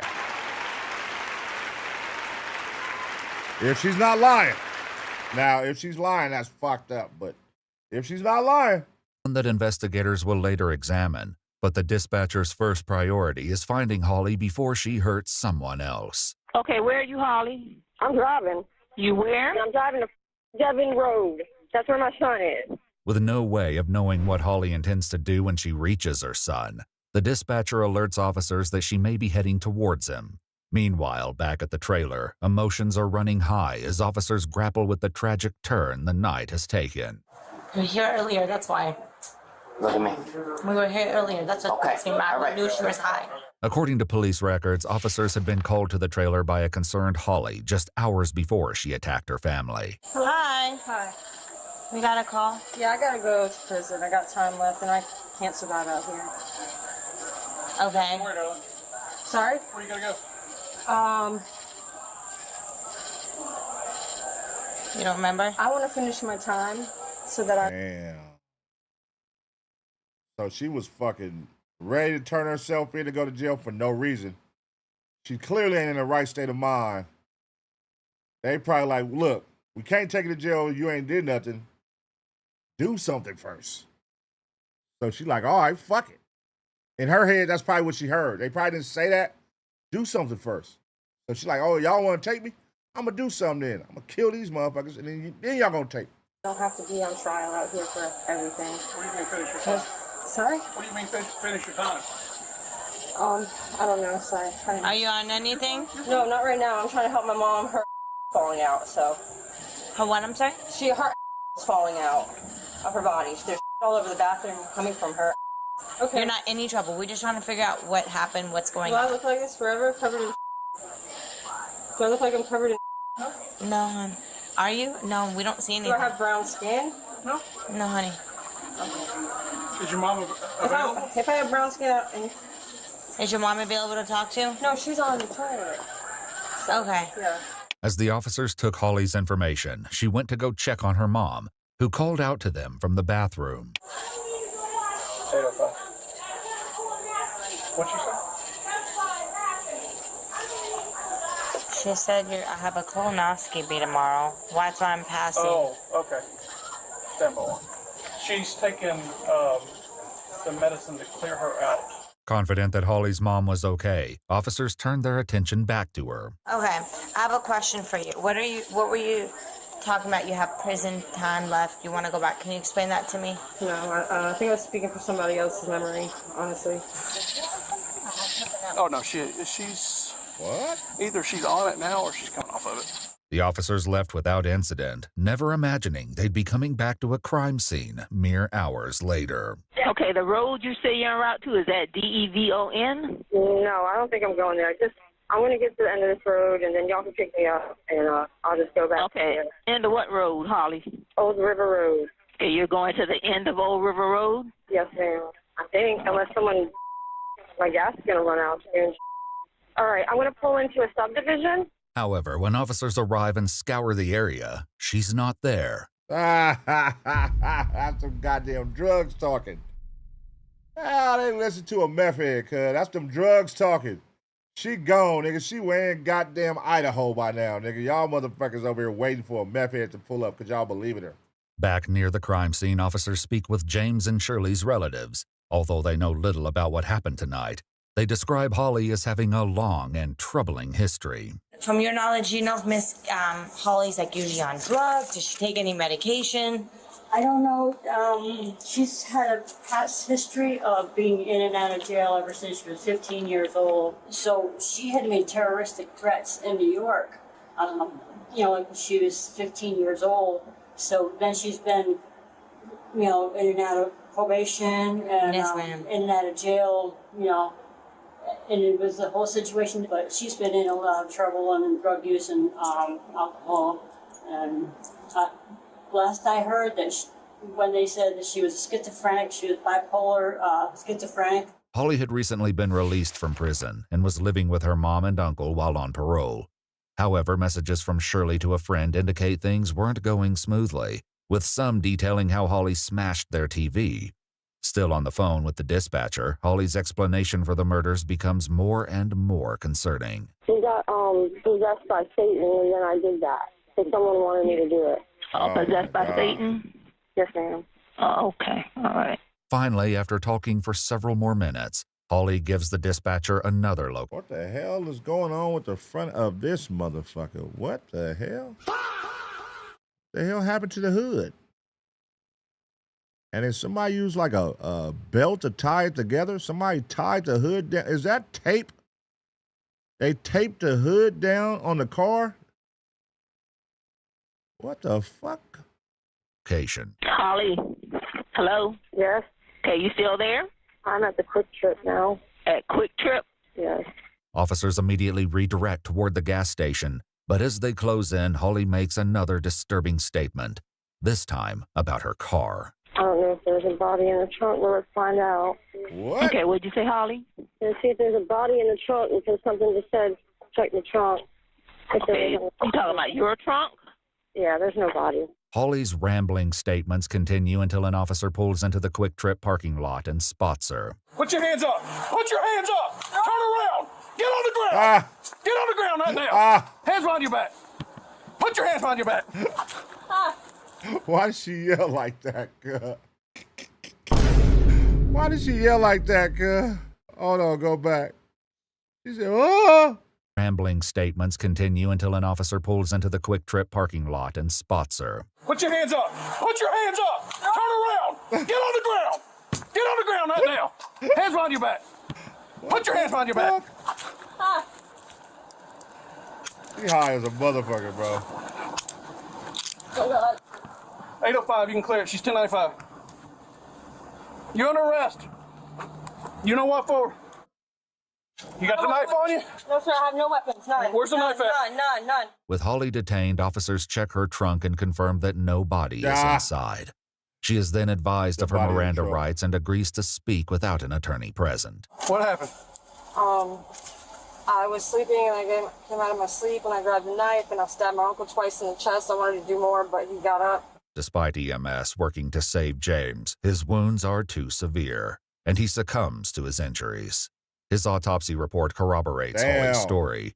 He suffered 2 stab wounds, one that pierced his right lung and another that pierced his liver. Evidence in his bedroom leads investigators to believe he was initially attacked while in bed. And then I went into my mom and I stabbed her like a couple times. I feel like it was 8 times. Shirley was stabbed 6 times, including once in the upper shoulder and neck area, severing her jugular vein.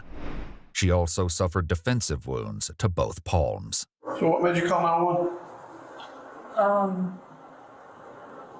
I had to. You knew you didn't? I planned from the start to do that. Not the start, that's not what happened. When I was driving, I didn't have a place to go. Crazy motherfucker. What's the question, sir? What made you call 911? I killed my mom and my uncle. You just you needed a call? Yes. I got you. Did you know they were dead before you left? Huh? Because Holly had said she was driving toward the home where her son was staying, officers confirmed that he was safe with his grandparents. Investigators later arranged for the child to undergo a forensic interview, and according to police records, the investigation found no evidence supporting Holly's accusations that he'd been sexually abused. He's dead to me now. So you don't have to worry about it. My son, I'll never see him again. Oh, okay. According to court documents, Holly was later indicted on 6 counts, 2 counts of malice murder, 2 counts of felony murder, and 2 counts of aggravated assault.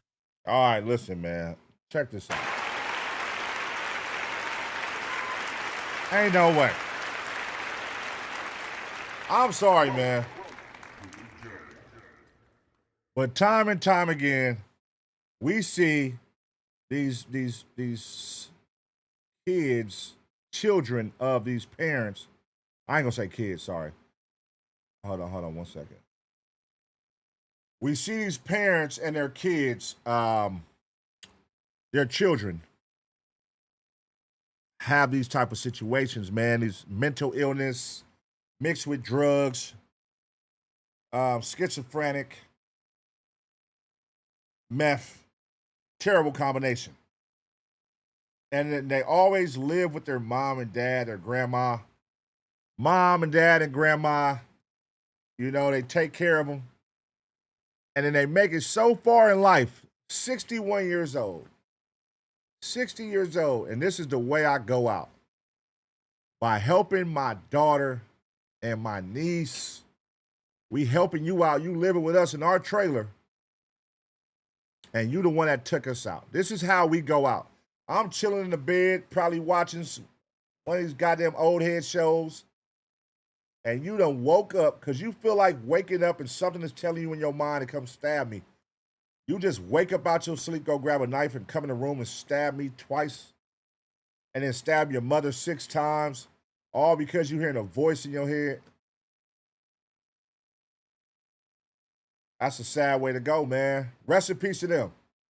That's a sad way to go. A parent's love, man. A parent's love. It's like we see this time and time again. It's like, goddamn, bro.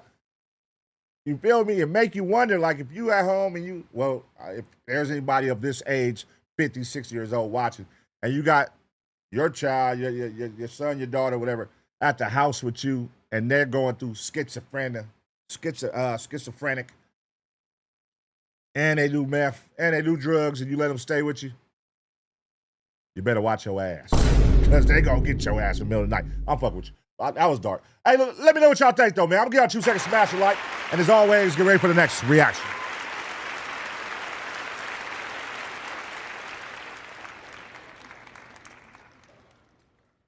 That's crazy. Hey, listen, man. Shout out to those out there who got to deal with that, but shit. Could it be me, man? That's a cold one. Your ass got to go check in somewhere. You got to go check in somewhere. I can't be sleeping like this at nighttime. Nigga, after watching, imagine watching all these goddamn reactions we done watched, nigga, all this time, and then trying to go to bed, knowing that that's the situation in your household. Nigga, you gonna be sleeping with one eye open, like, where this motherfucker at? Nigga, I hear any crack in this door, you come in here, I'm shooting your ass, motherfucker. Better stop playing with me, boy. That's crazy. You niggas be cutting niggas' heads off and hearing voices and stabbing them, and that shit wild to the motherfucker, man. God damn. All right, let me save that one right there.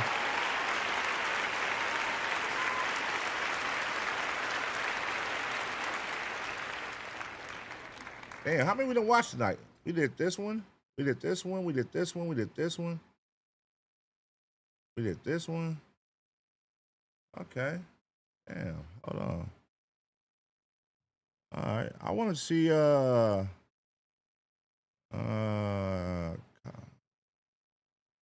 no, that's not really action right there. God refuses to act normal in his neighborhood. Shout out to Tebe Shebe. She said, happy year with the Taser gang. Shout out to the chat. Shout out Tebe Shebe. Shout out to you. All right, let's see what we gonna find here, man. Children author threatens to sue us over this. All right, let's see. Maybe this might be interesting.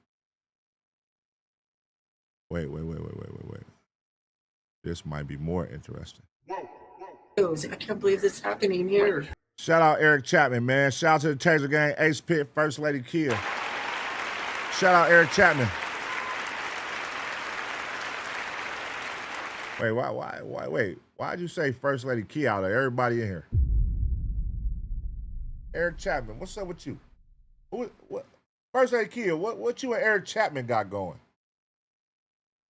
Shout out to the Taser gang, Ace Pit, First Lady Kia. Ooh. Y'all fucking. Y'all fucking. Y'all messing.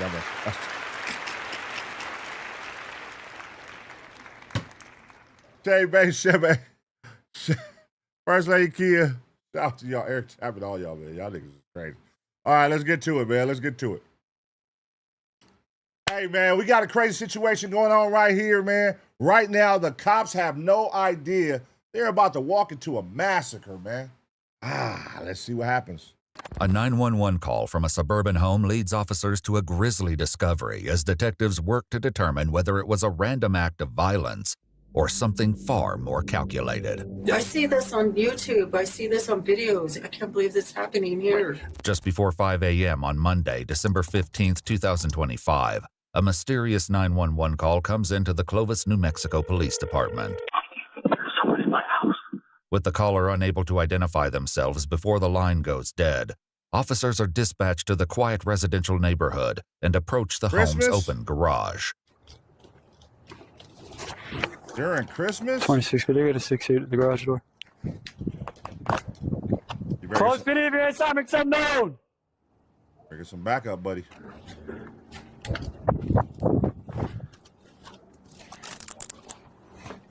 better get some backup, buddy. Close video if you're inside, make something known!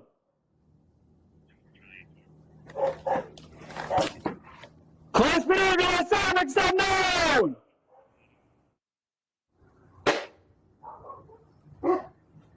Hello. What's going on here? Sorry? What's going on here? We just got a call that somebody's trying to burglarize the house, and I'm making announcements. Can hear somebody inside, but you're not responding to me. Just got up. You just woke up? Is your front door and garage door usually open? No.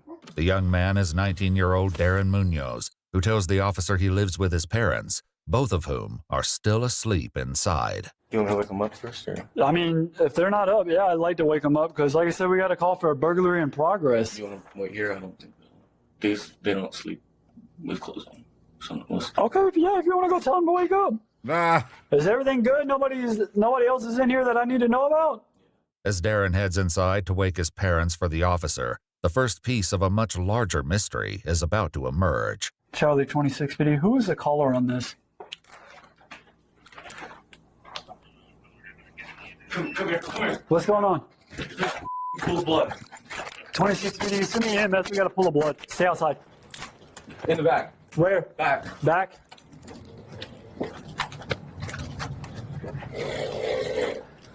Stay outside. Stay right there. Oh, shit. 26 videos. Tell them to step it up. Looks like a possible GSW to a female or a male. Oh, shit. Wait, who made the call? Who called the police? Who called the police? Clear the house. 26 other units, step it up, get back over here. We might have somebody still inside. Officers clear the house but find no one else inside. All right, just stay outside for now. I don't need you going back in, okay? I'm gonna get you into my patrol unit just as security for now, okay? We'll figure out what's going on, okay?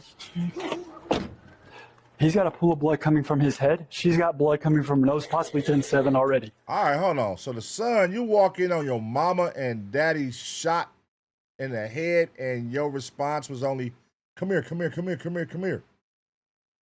If you walk in 19 years old, you living with your mom and dad, you wake up, the police is at your house, you like, what the hell going on? You walk in your parents' room, they shot, both of them shot in the head. Would your response be, come here, come here, come here, come here, come here? Nah. She's got a pool of blood. Yeah, she's covered. She's... Nope. They're so warm. Right here, look. I'm not feeling a pulse. The victims are 71-year-old Dinah Munoz and her husband, 59-year-old Oscar Munoz, who goes by Steve. Both appear to have suffered gunshot wounds to the head. While Dinah is already dead. That's personal. Whoever did this, this is personal. This isn't somebody who just randomly walked in the house. Nigga, you walk up and shoot them both. To shoot somebody in the head, close range, walk up, shoot them in the head, that's personal as a motherfucker. Now, where the son at? We need to holler at you, bro. What's up with you, homie? You didn't hear no gunshots? Steve clings to life, but just barely. Paramedics rush Steve to the hospital, hoping they can save his life. As day breaks, detectives retrace the family's movements before the shooting canvassing the neighborhood for leads. Yeah, we're assuming it happened around 4:45. We didn't hear anything, but my dog said I have a German Shepherd, and that German Shepherd was on patrol at 4:45. 4:45? Yeah. Okay. Detectives then speak with Steve's sister Angelina and her husband Henry, who live directly across the street and are still unaware of the brutality that unfolded. All right. So I'm Detective Zach Farley with Clovis PD. We had an incident happen across the street with, I'm guessing, your sister? My brother. Your brother across the street. We can't really go into a whole lot of details at this moment because it's still an active investigation. What is CSU? Well, who are these people? That's our crime scene unit that's here for pictures and stuff like that of the scene. Are you serious? Yes, ma'am. I see this on YouTube. I see this on videos. I can't believe. On ABP Reactions, you're goddamn right. That Taser gang showed it to you first, baby. You can see it right here every Tuesday and Thursday. You dig what I'm talking about? It's happening here. Is it that bad? Yes, ma'am. Detectives ask Angelina and Henry whether their surveillance cameras captured anything, but the footage reveals only a figure running away from her brother's house around the time of the shooting. Detectives ask them to come to the station, where they're briefed further about the incident. The call was for a burglary in progress. And when we arrived there, we found two people that were shot. Right now, your brother is being flown to Lubbock for medical care. He's not dead. He's still fighting. Where was he shot? He was shot in the head. But in the head? In the head. According to police reports, the bullet entered through Steve's right cheek and exited the left rear of his head. Oh. It was a through and through, but he's not dead. There's a good chance that he's going to make it, but the Stop Trauma Center here at PRMC, in order for him to get the care that he needs, he has to go to Lubbock. What about Dinah? She was deceased on scene. And that's why we're currently investigating what's going on and trying to figure out everything that's going on right now. They know something. They know. I saw that look on his face. He knows who. He like mother. He wanted to say it. Goddamn Derek. Goddamn Tony. Or whoever. He wanted to say it out loud. Who's been giving them a problem that y'all know about? Y'all family, so y'all know. And y'all live across the street from each other. I know y'all know. It's the son, or it's gonna be like somebody that they let live with them. It's gonna be something like that. Darren is in a separate interview room. We can't see him. No, not right now. When asked about Darren, his aunt and uncle describe him as quiet, helpful, and respectful, saying they never noticed any problems between him and his parents. They explained that Steve and Dinah had spent the last few days in San Antonio celebrating their anniversary, leaving Darren home alone until they returned the day before the shooting. While Steve fights for his life in Lubbock, detectives search for answers from the only witness they can still question. With blood from the crime scene still drying on his hands, Darren is brought into an interview room. Here I am, an investigator, and what we're trying to do is trying to figure out what's going on and what's happened, okay? And unfortunately, you're the only one that we can get information from right now. Hey, why do he got blood on his hands? He walked in the room. He didn't even know his parents. He said they would sleep butt naked. He thought they would sleep naked. He walked in the room. How did he get blood on his hands? Would that be okay? He's at the hospital right now. I don't know that yet, okay? This is pretty bad in the sense that it looks like they were possibly shot while they were sleeping, okay? Who would want to see them dead? Who would break in the middle of the night? My dad is not liked by a lot of people. Me and Dinah would joke about, she was just a little nice.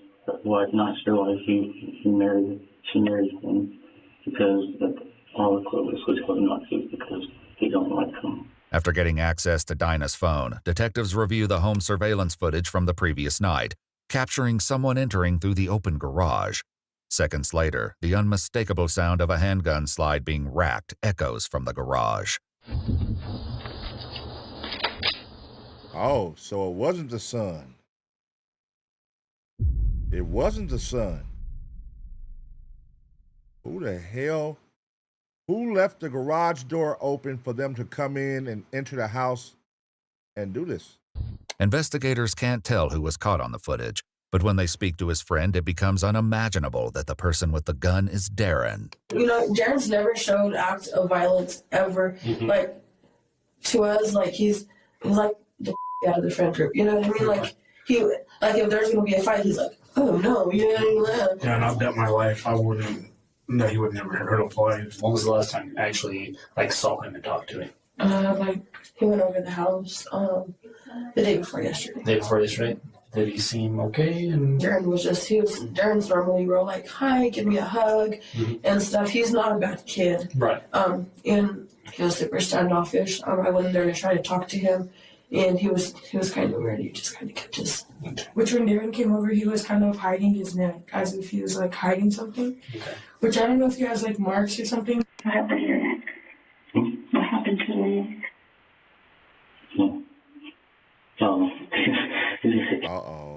Uh-oh. You're sick? Yeah.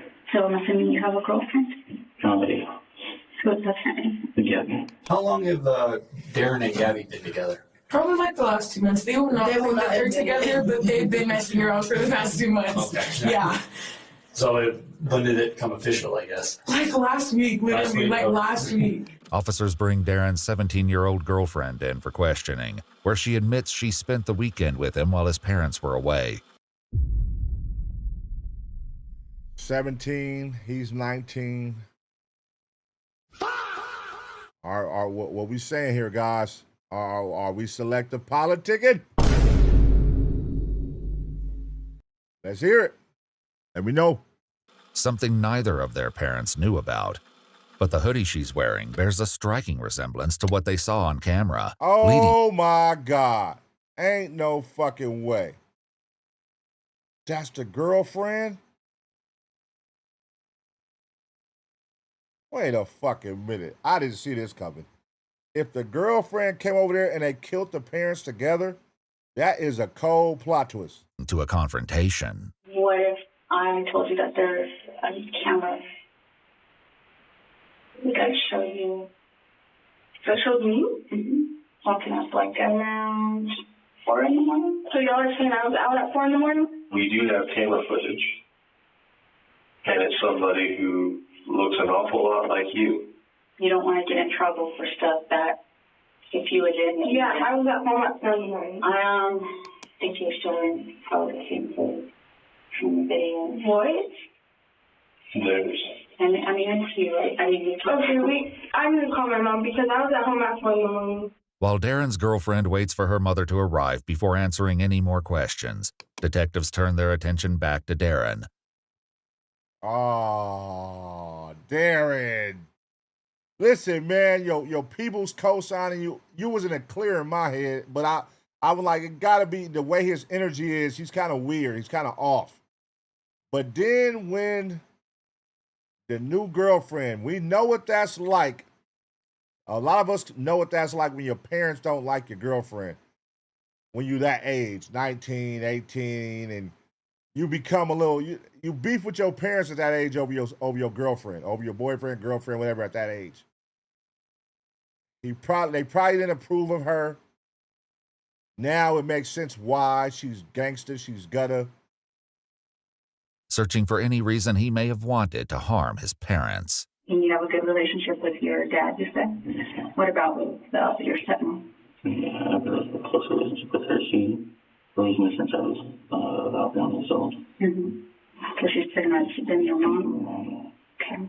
His girlfriend's mother shows up a short time later, and the girl lets her know immediately what she thinks of the detectives accusing her of being the one in the surveillance footage. Gabriella. What the Hey, no, you keep your mouth shut and you do not talk to her like that. Okay, you were out at 4 in the morning. I know you weren't out at 4 in the morning because I talked to you before I left. But you have to be honest because you can get in a lot of trouble for this if you get something. And then they said that you spent the night at Darren's house the weekend when you told me you were at his house. I mean, the truth will set anybody free. Darren's girlfriend claims she left his house before his parents ever returned from their vacation and was in bed when the shooting took place. She was home. She was home. I swear that on the Bible, on Diosito, she was home. I get what's going on here. This is puppy love. This is puppy love at its finest. They was only dating for 2 months. Parents go out of town. You know what it's like when you're young, living with your parents, and your parents going out of town, and you got a boyfriend or a girlfriend. Oh, it's up. Parents gone for 2-3 days. Pull up on me. Pull up on me. Let's get it. She pulled up. She stayed the night. They over there. She don't want it to end. He don't want it to end. And the parents come home. Oh, baby, I wish I could see you right now. You can see me right now. I just want to lay with you. But my dad wouldn't approve. My mother wouldn't approve. We can fix that. Damn. That's what happened. Wouldn't like for nobody. I wouldn't get myself in trouble. According to police reports, phone records corroborated the timeline of their call. What wakes you up? Hanging in the garage. Nothing woke you up. It wasn't until the officer was in the garage? Okay. The idea that Darren could have slept through multiple gunshots just down the hall seems difficult for detectives to believe, though they can't completely rule it out. But there's one detail they find impossible to ignore. I listened to the 911 call, and in talking to you, I can tell that that's your voice. Clovis 911, what's the location of your emergency? Someone in my house. You gotta own it, man. Why? Why would you lie about that? Do you lie all the time? No. Is that something you make a habit of? So anything that you're telling us, we're gonna, try to find out if that's the truth or not. Wait a minute. He tried to make it seem like that was his dad or mom voice. Ain't no fucking way. Not. I will come ask you about it, okay? After the detectives leave the room, Darren invokes his right to an attorney, bringing the interview to an abrupt end. Their best lead remains the unidentified person seen entering the house before the shooting. So they return to Darren's girlfriend and confront her with the surveillance footage. Go again? Wait, pause it on the... Go back. Okay, pause it right there. Those your shoes? They look like my shoes, but I wasn't there last night. Those look like your shoes, but you weren't there last night. Do you see the hair? Yeah, the hair. It goes down here. The hair looks like it stops right there. It looks like someone has a do-rag on. Because look, you can see how short the Tell me hair what it is. is. It's not you. It's not me, because look, this shirt has his logo on it. The hair stops right there. When it moves, you can see the logo. The hair stops. Okay, so tell me who would that be? Sounds like a mistake. Tell me who it was. I have no idea who that was. The closer detectives examine the footage, the less convinced they are that Darren's girlfriend is the person on camera. Just as that lead begins to unravel, Darren's friend shares a detail that provides the break they've been searching for. Uh-oh. And here we go. It's always when motherfuckers get in here and get to talking, over-talking. It's just like crazy. Like, he's really, really smart because Darren had built a ghost block because he has built that gun piece by piece. According to the ATF, privately made firearms are assembled by someone other than a licensed manufacturer and typically lack serial numbers, making them difficult to trace and earning them the name ghost guns. After learning Darren may have constructed one of his own, the detective asks his girlfriend about it. Who had the Glock last? The 9mm. Mm-hmm. Who had the 9mm last? Darren and his girlfriend were part of a close-knit group of friends that included 18-year-old Julio Zamora. When about time you seen Julio with it? Last night. Huh? Right. We were sending streaks. He was parked in the Hobby Lobby, parking in the truck. It looked like, I don't know if you know, but Snapchat, you could send streaks back and forth, and that's how you build your Snap score. We were sending them in whatever streaks he had. This nigga is on Snapchat shooting the gun that he used in the crime. These young niggas. That's a ghost block. I love you regardless. But you need to cover your ass because this is a serious situation. Just tell me. If you have anything on them that they were doing that you've seen or whatever they were talking about, you let this lady know now. You ain't worried about who's going to be friends and who's what, who this is. friends because that ain't none. Okay, well, I didn't do it. I wasn't involved in it. So. I know, but we need details of stuff that you know. Charges that are accessory or conspiracy. Who is the person that was going to take care of it? What was your understanding? It was Julio. Oh, cracked like a breakfast egg, bruh. That fast. That was quick as a mother. Hey, listen, when them parents get in that room, your mom, especially your mama, nigga, it never fails. And you better talk to the police and tell them right now. Niggas be scared as fuck as a mama, boy. With Gabby's account tying Julio to both the ghost Glock and the alleged murder plot, detectives waste little time turning their attention to finding him. Though he initially proves difficult to locate, officers eventually catch up with him. Care if I look here? Go ahead. Is that real? That's not your playgun, is it? He has a playgun. Yeah, there's a gun in here, bro. It's a real gun? Yeah. You want to get paper? Yeah. All right, man. Go ahead and step out of the car for me. For the first time, detectives believe they know who pulled the trigger, but identifying the shooter only raises an even bigger question. What was the motive? I mean, at this point, I don't know if we're making it clear to you that you might as well come clean. You know, we've spoken to the girls. So you were clearly misguided, all right? And you were led astray by this guy who wants you to take the fall for it. So don't be that fall guy. But if you want to be that fall guy, you need to tell us the truth that we already know. It has to come from you. Yeah. If it doesn't, it's going to look that much worse. You're going to look he about to crack like that monster if you don't tell us the truth. Yeah, it's because he kept making a plan. He kept saying it for like 2 months constant.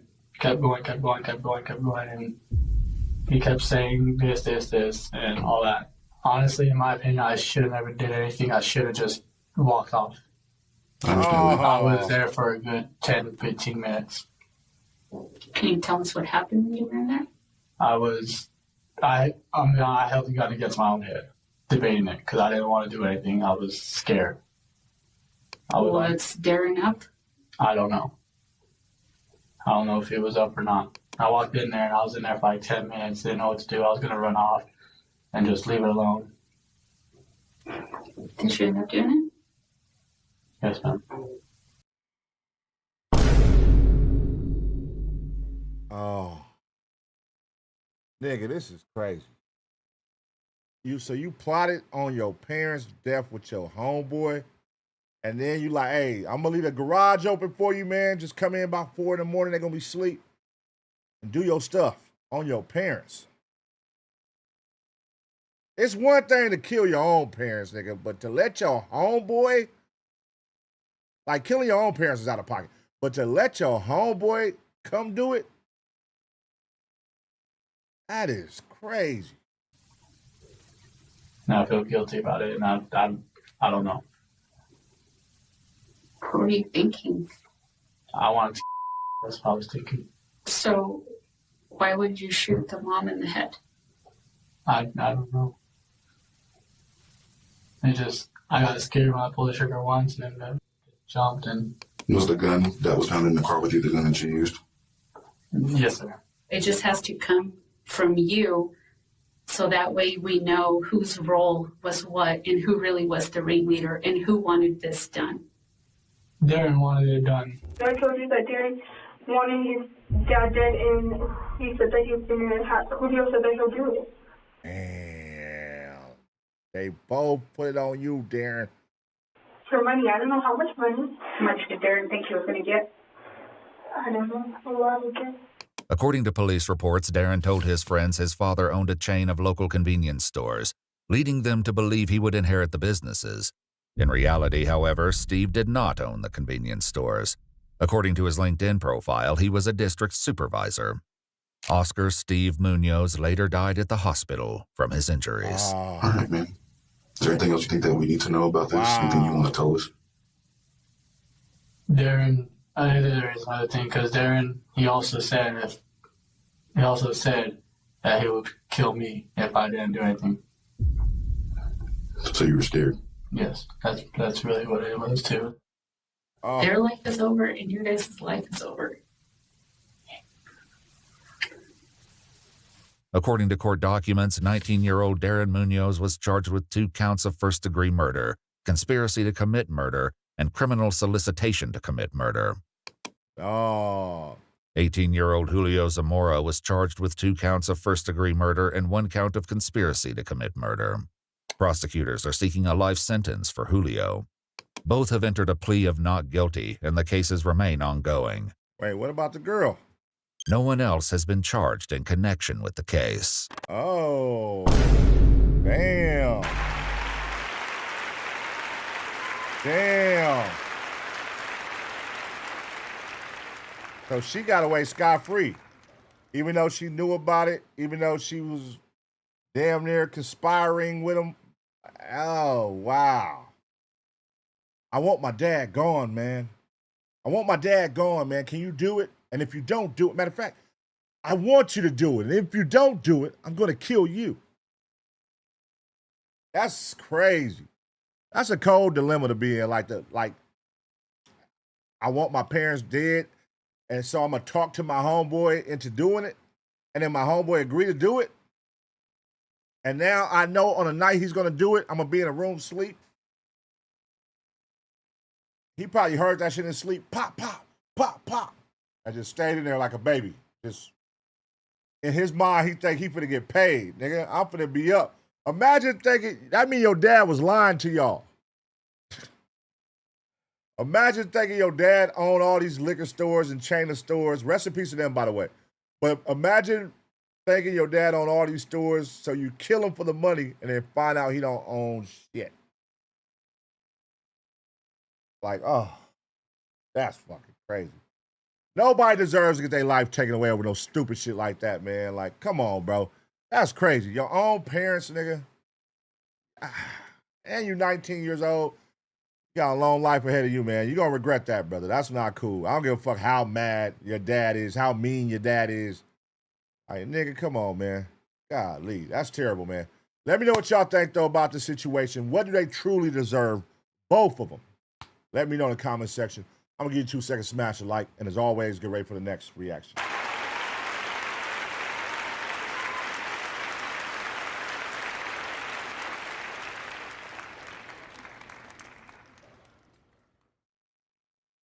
That's a crazy situation right there, man. What the fuck? All right, let me say this one.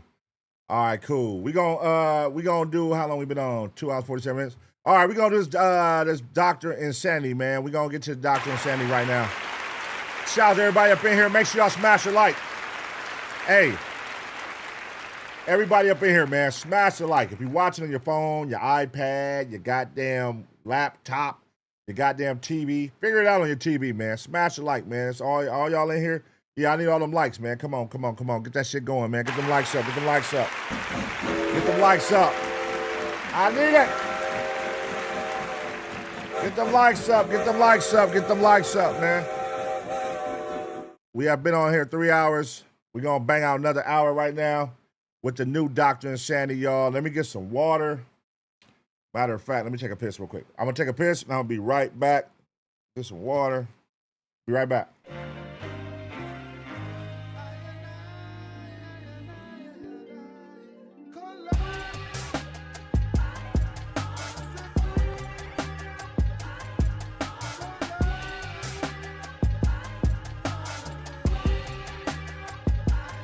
Hey, don't go nowhere. I'm about to go take a piss break. Give me a second. I'll be right back. Make sure you smash that like, man. Hey, leave a comment. Hype me up. Y'all know how it go. Taser gang. Tasers in the chat.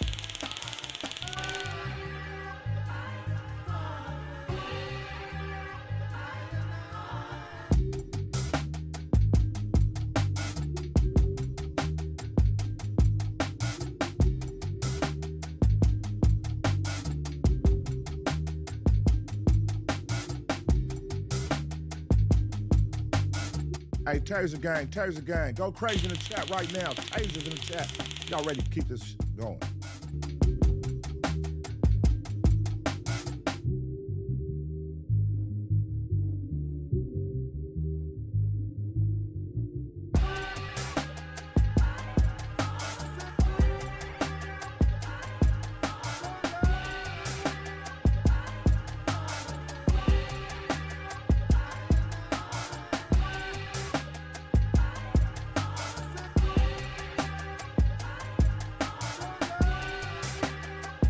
if you're just tuning in, don't worry. I'll be right back. I'm just taking a piss break. Give me a second.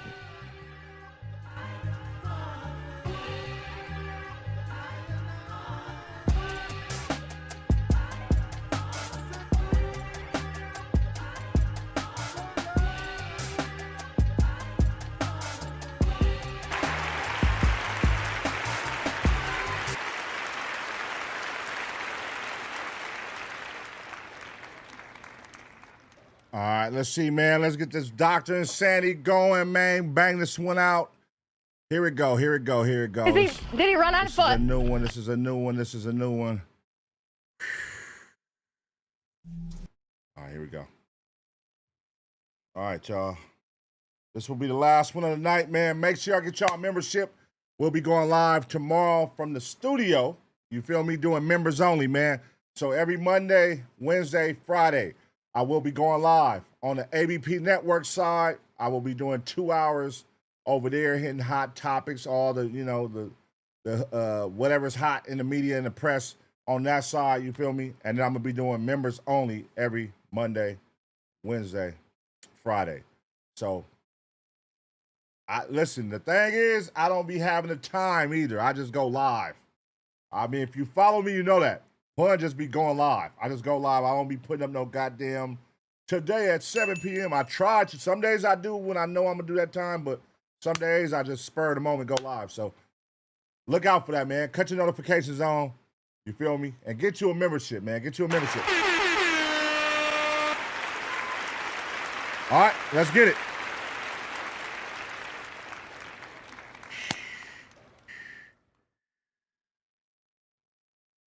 All right, y'all, this is a crazy situation right here, man. Imagine looking at...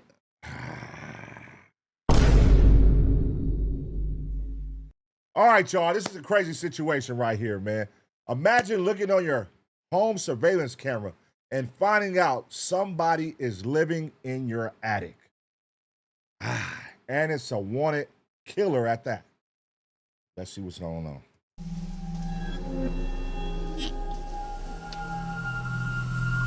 There's a heat signature back in the corner. I just can't tell what back it there. is.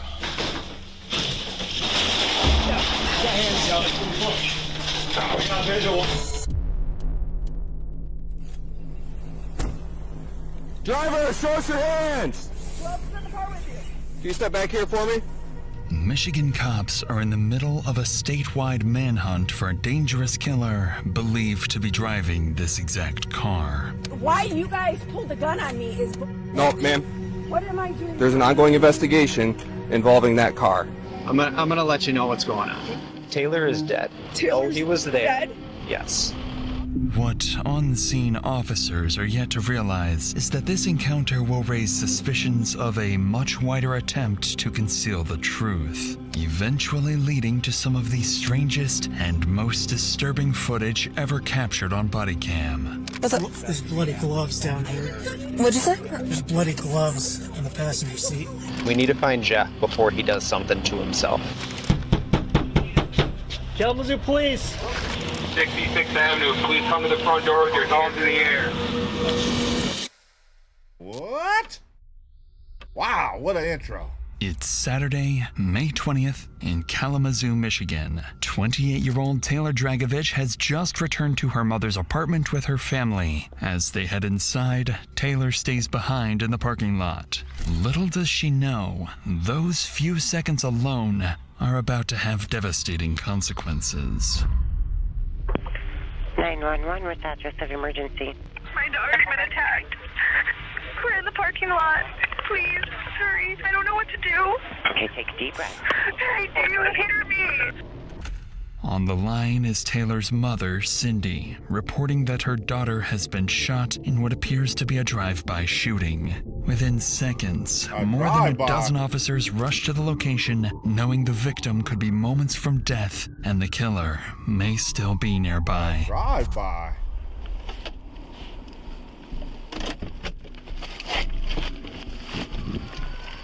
Where is he at? I don't know, he took off that way. Did he run on foot?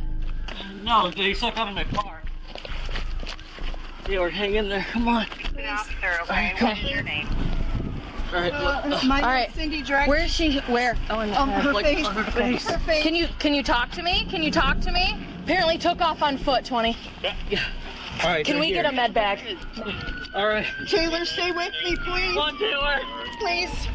All right. We will talk to you in a minute. Okay. Come on, Taylor. Body We got 3 stab wounds in the back. 1, 1, 2, 3, start. 20s or 30s. Maybe. Yeah. While paramedics work desperately to save Taylor, they quickly realize her injuries aren't gunshot wounds, but multiple stab wounds. Oh. With Taylor losing blood fast, she is rushed to Bronson Hospital while personal. officers at the scene begin the hunt for the attacker. That's personal. All right, what did you see? Nothing happened. What did you see? We didn't. All right, so we were upstairs in our apartment. Okay. And we thought that there was kids screaming, but we didn't know it was my sister. Okay. You didn't see anybody? No. You just heard screaming? All we saw was there was a car, a gray car, and it spun down, this way. And then and then they took off. Okay, gray car. Did we see anyone that was driving it? Yeah, no. No, I just. Because we were upstairs. A newer car? Wait, what? Newer car, older car? It looked like a newer car. Who's your boyfriend, or does she have? I got his name right now. Were they together? Yes, they For were. 8, she has a PPO against him, but he keeps coming around. What kind of vehicle is? He drives black Chevy. Does she have a current boyfriend then? No, she doesn't. God no. Okay. Uh-oh. It's always the boyfriend. Always the damn boyfriend. Upon speaking with the family, officers quickly mark her ex-boyfriend Jeffrey as their first potential suspect. Meanwhile, Taylor has just reached the hospital where doctors work desperately to stop the bleeding.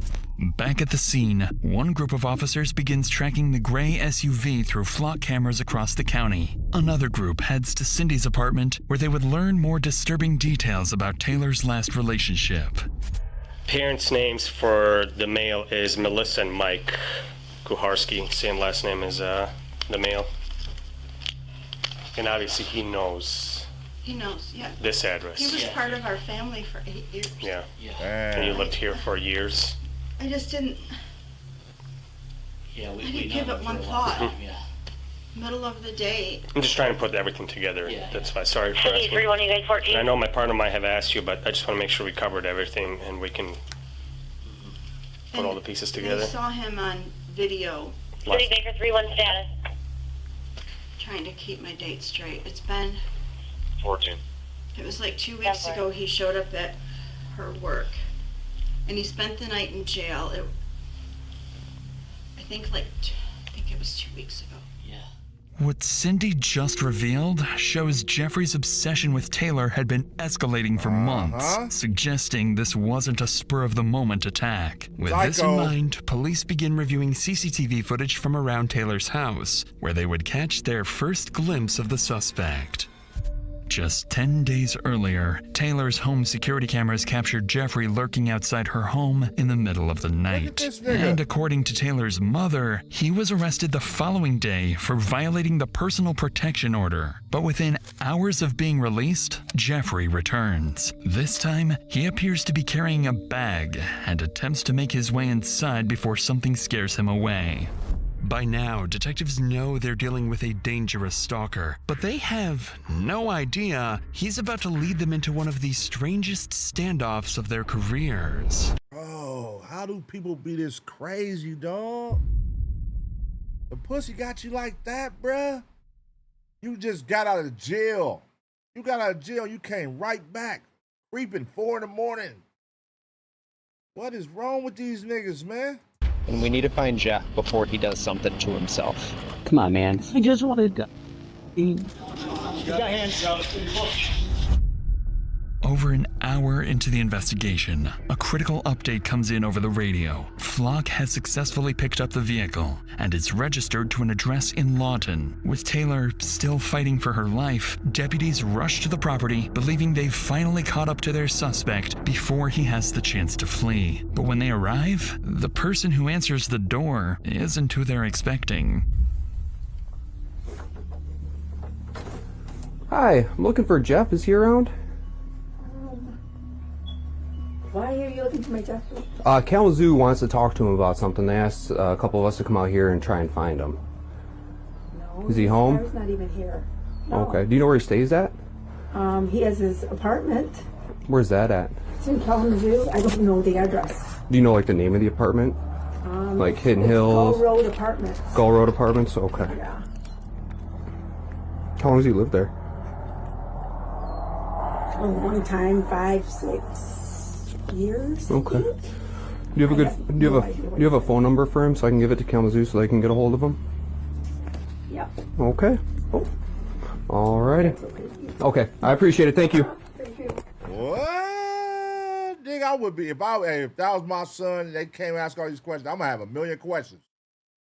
I'm not gonna just give up the number. Hold on, what the fuck? What did he do, nigga? What's going on? Like, what the fuck? He's not here. 14, you can clear out. He's not here. Essentially, tonight will be clear. After this brief interaction with Jeffrey's mother, Melissa, deputies are left chasing Jeffrey once more. Police obtain an immediate search warrant and race 28 miles to Jeffrey's apartment. What they don't realize is they've already overlooked something critical, and Melissa may not have been entirely honest. Now, at Jeffrey's apartment, officers move in, guns drawn, prepared for a potentially dangerous confrontation. Kalamazoo police search warrant. Anyone inside apartment 3B. Come to the door now. Police search warrant. Call out if you're in here. Stick around. I'll work into there. Police department, search warrant. Police department, search warrant. Call out now. Kitchen's good.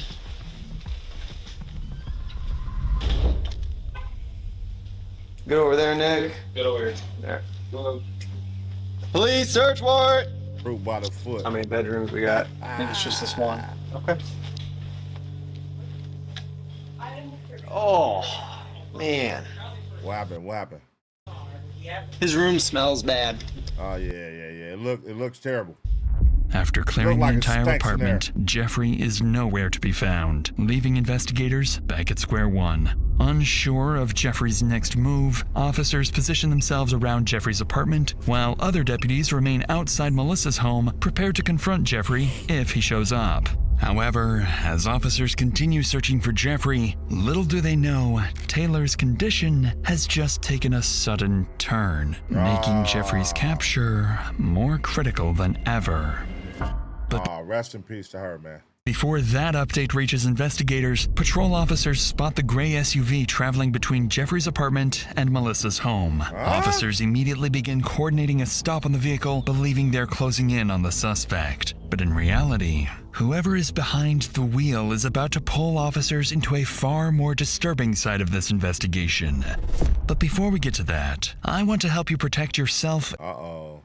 Wait a minute. So the mama's finna be in the goddamn car. She about to make the spot hot. From these data broker sites. With that said, let's return to the pursuit of Jeffrey's vehicle, where officers are moments away from an encounter they weren't expecting. Hey, one of our deps is behind that car. Okay, behind the terrain. 26th Street and 63rd Ave. Yep, 26th Street, 63rd Ave. We'll be out on a felony stop. Follow that. They're northbound 26th Street from 66th Ave.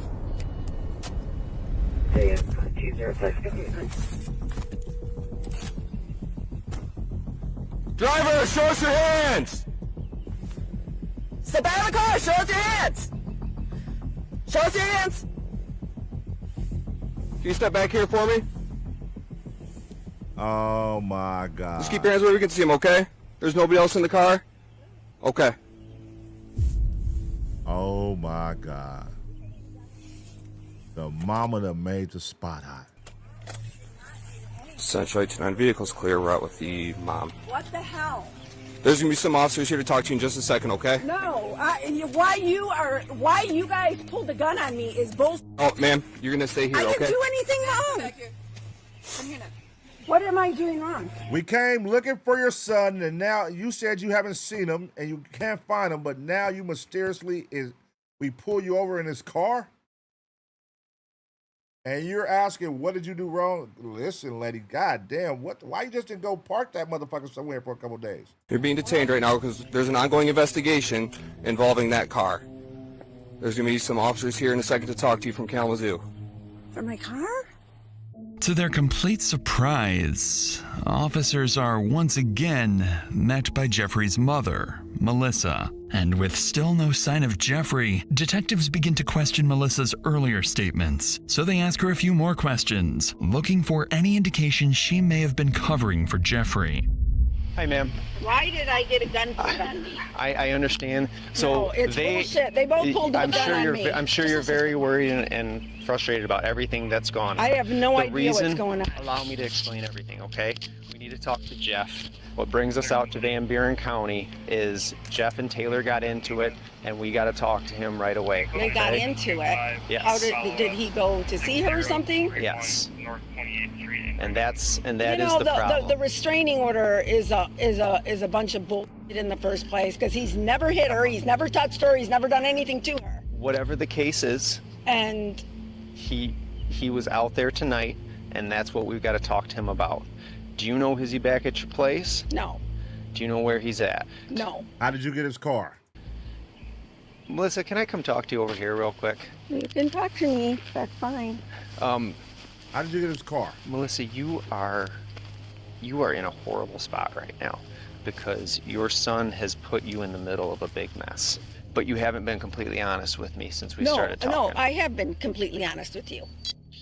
You haven't, because I know that vehicle was down over in I don't even Kalamazoo care a little if you know that vehicle was there in Kalamazoo. I went to work, I come home, and I go to sleep. If Jeff was in my car, well, Jeff was in my car.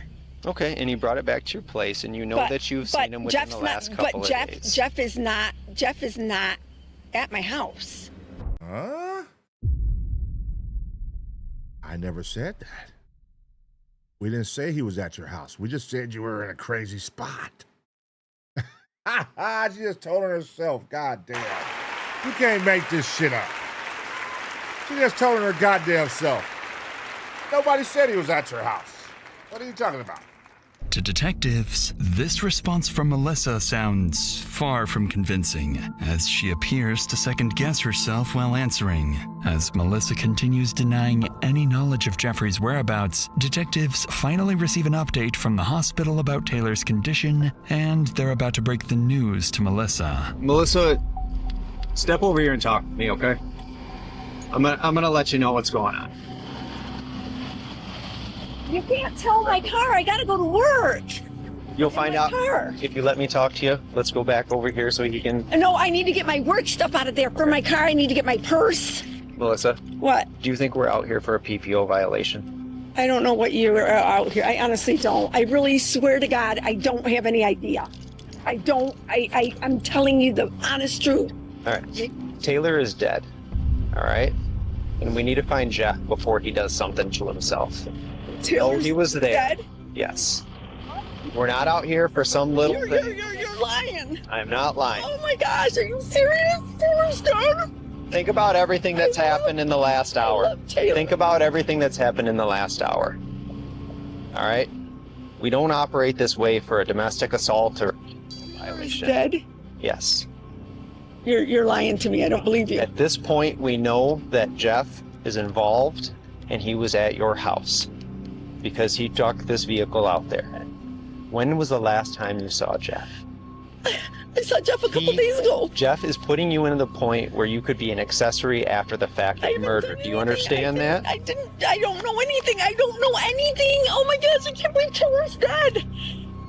I have to go to work and I need all my work things. I don't know how I'm going to go to work without my car. You missing work is not our concern. What? Wait, what? Bitch, stay on, what? We talking about the girl just died and you over here talking about you don't know how you going to get to work because of your car. What the fuck? Let us know you don't care without letting us know you don't care. Right now, all right? Can I get my work stuff? Why are you worried about the work stuff? Because I have to go to work tomorrow. Okay, maybe we should be more concerned about the woman that lost her life tonight. I don't want to lose my job. Wow. As Melissa learns Taylor has tragically succumbed to her injuries, officers face a troubling possibility. If Melissa is really covering for her son, she's no longer just protecting her family, but helping a suspected murderer. So while the detective keeps her talking, other officers search the SUV, where they would make a very troubling discovery. There's bloody gloves down here. What'd you say? There's bloody gloves on the passenger seat, or the passenger floorboard. I swear to God, I have no idea. How'd you get the car back today? Oh my God. All right, look, here's Mom's so stupid. This nigga just committed a crime in the car. He's so sloppy, he left the shit in there. Mom's so sloppy, she trying to go help her son. Hey, you gotta get this car from here. We gotta take it back to your house or take it back to Kalamazoo. We gotta get this shit out of here. She tried to go take it here, and these goddamn flock cameras. These flock cameras are changing the fucking game for crime right now, man. Do not be out here doing no crime with these flock cameras in your city. They are going to catch your ass. These motherfuckers are like spies, nigga. But yeah, this shit, she tried to go take it back to Kalamazoo and probably park it somewhere so they could think he was out there to throw off the scent that he's at her house. But now she just fucked up. Oh, I told you I don't know. How does it make sense? Oh, there's a bunch of blood on this thing. Wait a second. Okay, no, so there's blood on the steering wheel over here. Okay. And then there's blood on that side of the armrest and this side, and then leading in there. But the gloves are over there? Yep, tossed down here. Okay, so he was driving. Otherwise, I was gonna say she might have picked him up. Yeah, she could have, because they're kind of tucked here a little bit. Well, you could have, like, the blood's on the steering wheel over here, so honestly, I wouldn't doubt that he was driving, but if it was starting to track over there, like him leaning right there on the armrest. Select Detective Knopf. There's blood in your vehicle. Do you know where it came from? Where's there blood in my car? It's in the middle house over here. In the middle house? I can't. I know, I just want to look at it. I'm not gonna. Right by the phone. Oh, my phone? Whoever phone that is in the middle. That's my phone. And it looks like on the trash can as well. Oh, that might be my lipstick. So here's our concern. Our concern is that might be it's... my lipstick. Yeah. I don't think it's blood. I know it's not blood. I don't know that it's not blood. Oh yeah, take her to jail, man. Mom's going to jail too. Hey, look, she riding for her son. I get it, but bitch, you're busted. From the detective's perspective, Melissa appears to be trying to cover up evidence, insisting the bloodstains throughout the vehicle are nothing more than lipstick. With the SUV now seized as evidence, officers offer Melissa a ride to a nearby hotel while they wait for the search warrants for her home as well as Jeffrey's phone to be approved. For now, deputies remain stationed outside both Jeffrey's apartment and Melissa's home, waiting for Jeffrey to eventually return. But in reality, he's been much closer than anyone expected. Nearly 2 hours later, investigators secure the warrant for Jeffrey's phone, hoping it will finally lead them to him. But in a surprising development, the phone pings straight back to Melissa's home, leading detectives to believe his own family may have been covering for him all along. With this new lead, deputies waste no time and rush to the property. Guns drawn, they surround the house. But before they can move in, they spot someone emerging from inside. 66th Avenue, please come to the front door with your hands in the air. Who the hell is we got this? contact with the front door. Who is Keep this? walking out. They can close it. You can close the door. It's all right. The dad's just arriving also. I'm going to go make contact with him. Jack's gonna come with me because I have another test, huh? No, Jack, you're gonna go with him. Because he's gonna get patted down. Okay, you can say Okay. Oh, that's fine. There we go. Can you just put your hands on top of the truck hood?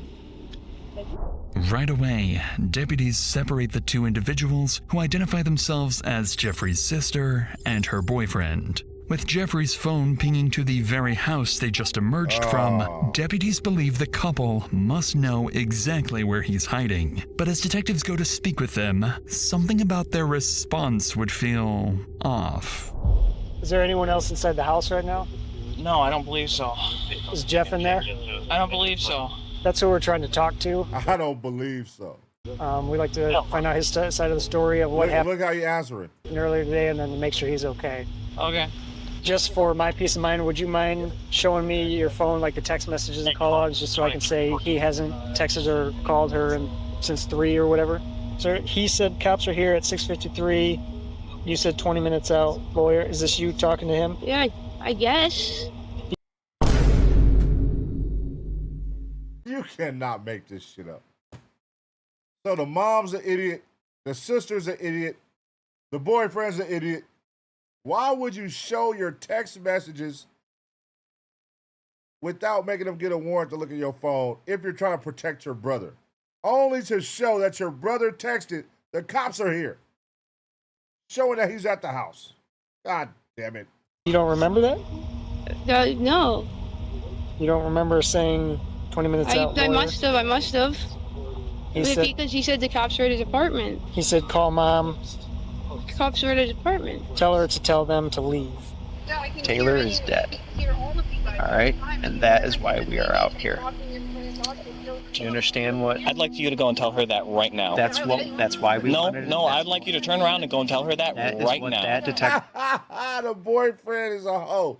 He a hoe, cuz. He like, hey, I'm not finna lie for this weird ass nigga no more. That's his energy. I'm not gonna lie for this weird ass nigga. Go tell his sister that she's dead. I guarantee she gonna crack. If she don't, I'm gonna tell y'all the truth. He's in that goddamn house. Detective is gonna do. That is his. Is he telling her right now? The reason we need to talk to Jeff so much is he's gotten himself into trouble, we believe. He got into an incident with Taylor tonight. Taylor is dead. We believe he killed Taylor. And that we believe he might be in this house. That's why it's very important. We need to know if you think he might be. There's a chance that he might be in here. Taylor's. I still have a. Taylor's. She's. Taylor is dead. Based on everything they know, deputies aren't buying that Jeffrey isn't inside the home. While officers continue speaking with the couple, a drone is launched overhead, giving deputies a clear view of every side of the property and watching for any sign of movement. But then, Jeffrey's sister would go on to inform police that there are several firearms inside. With access to those weapons, Jeffrey now poses an even greater threat, and every room officers clear could place them directly in his line of fire. Despite the risks, officers prepare to enter the house, having no idea Jeffrey is not only armed, but hiding in one of the last places they'd expect.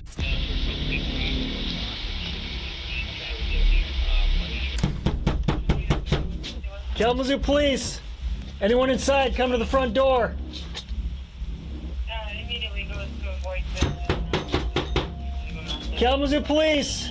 Look at the cat. Look at the cat. Meow. Meow. Couple cats running around right there. Jeff, if you're inside and you can hear me, come to the front door. Okay. Kalamazoo Police, search warrant. I got the hall here. Got stairs. I'm with you. Check that corner there. Slow and steady. Slow and steady. Kalamazoo Police, search warrant. I'm watching on this hallway. Slow and steady.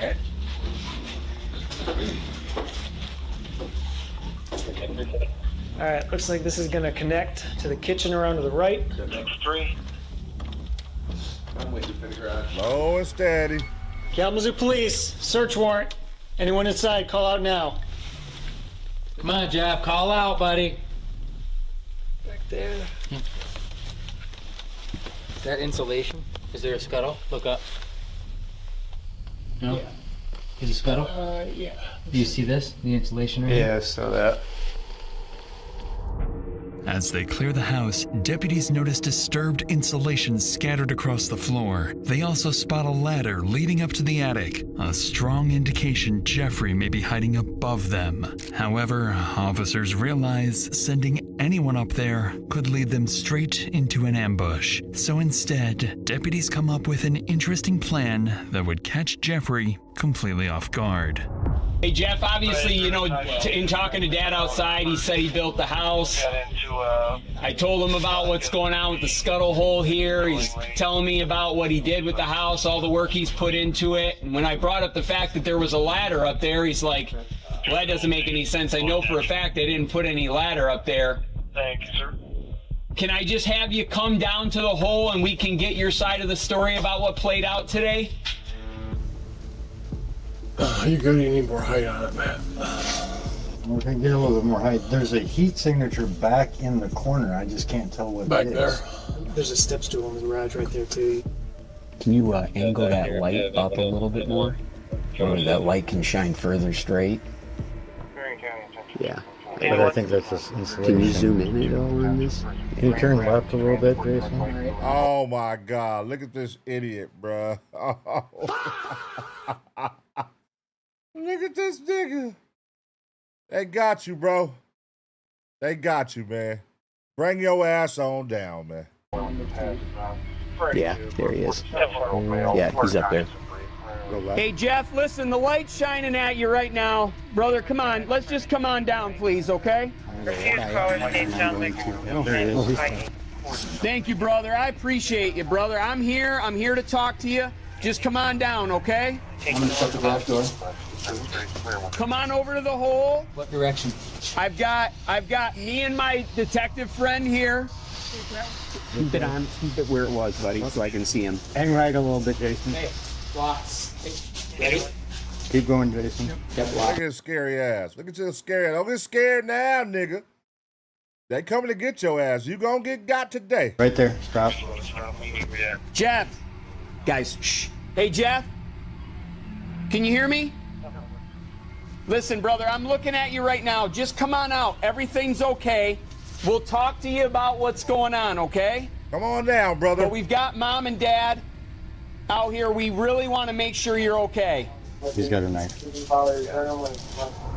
After a day of searching, deputies finally spot Jeffrey hiding in the attic, armed with a kitchen knife. Look at this idiot, bro. But even after getting a drone up there, they still can't convince him to surrender. And what makes the situation even more difficult is that Jeffrey has a history of harm.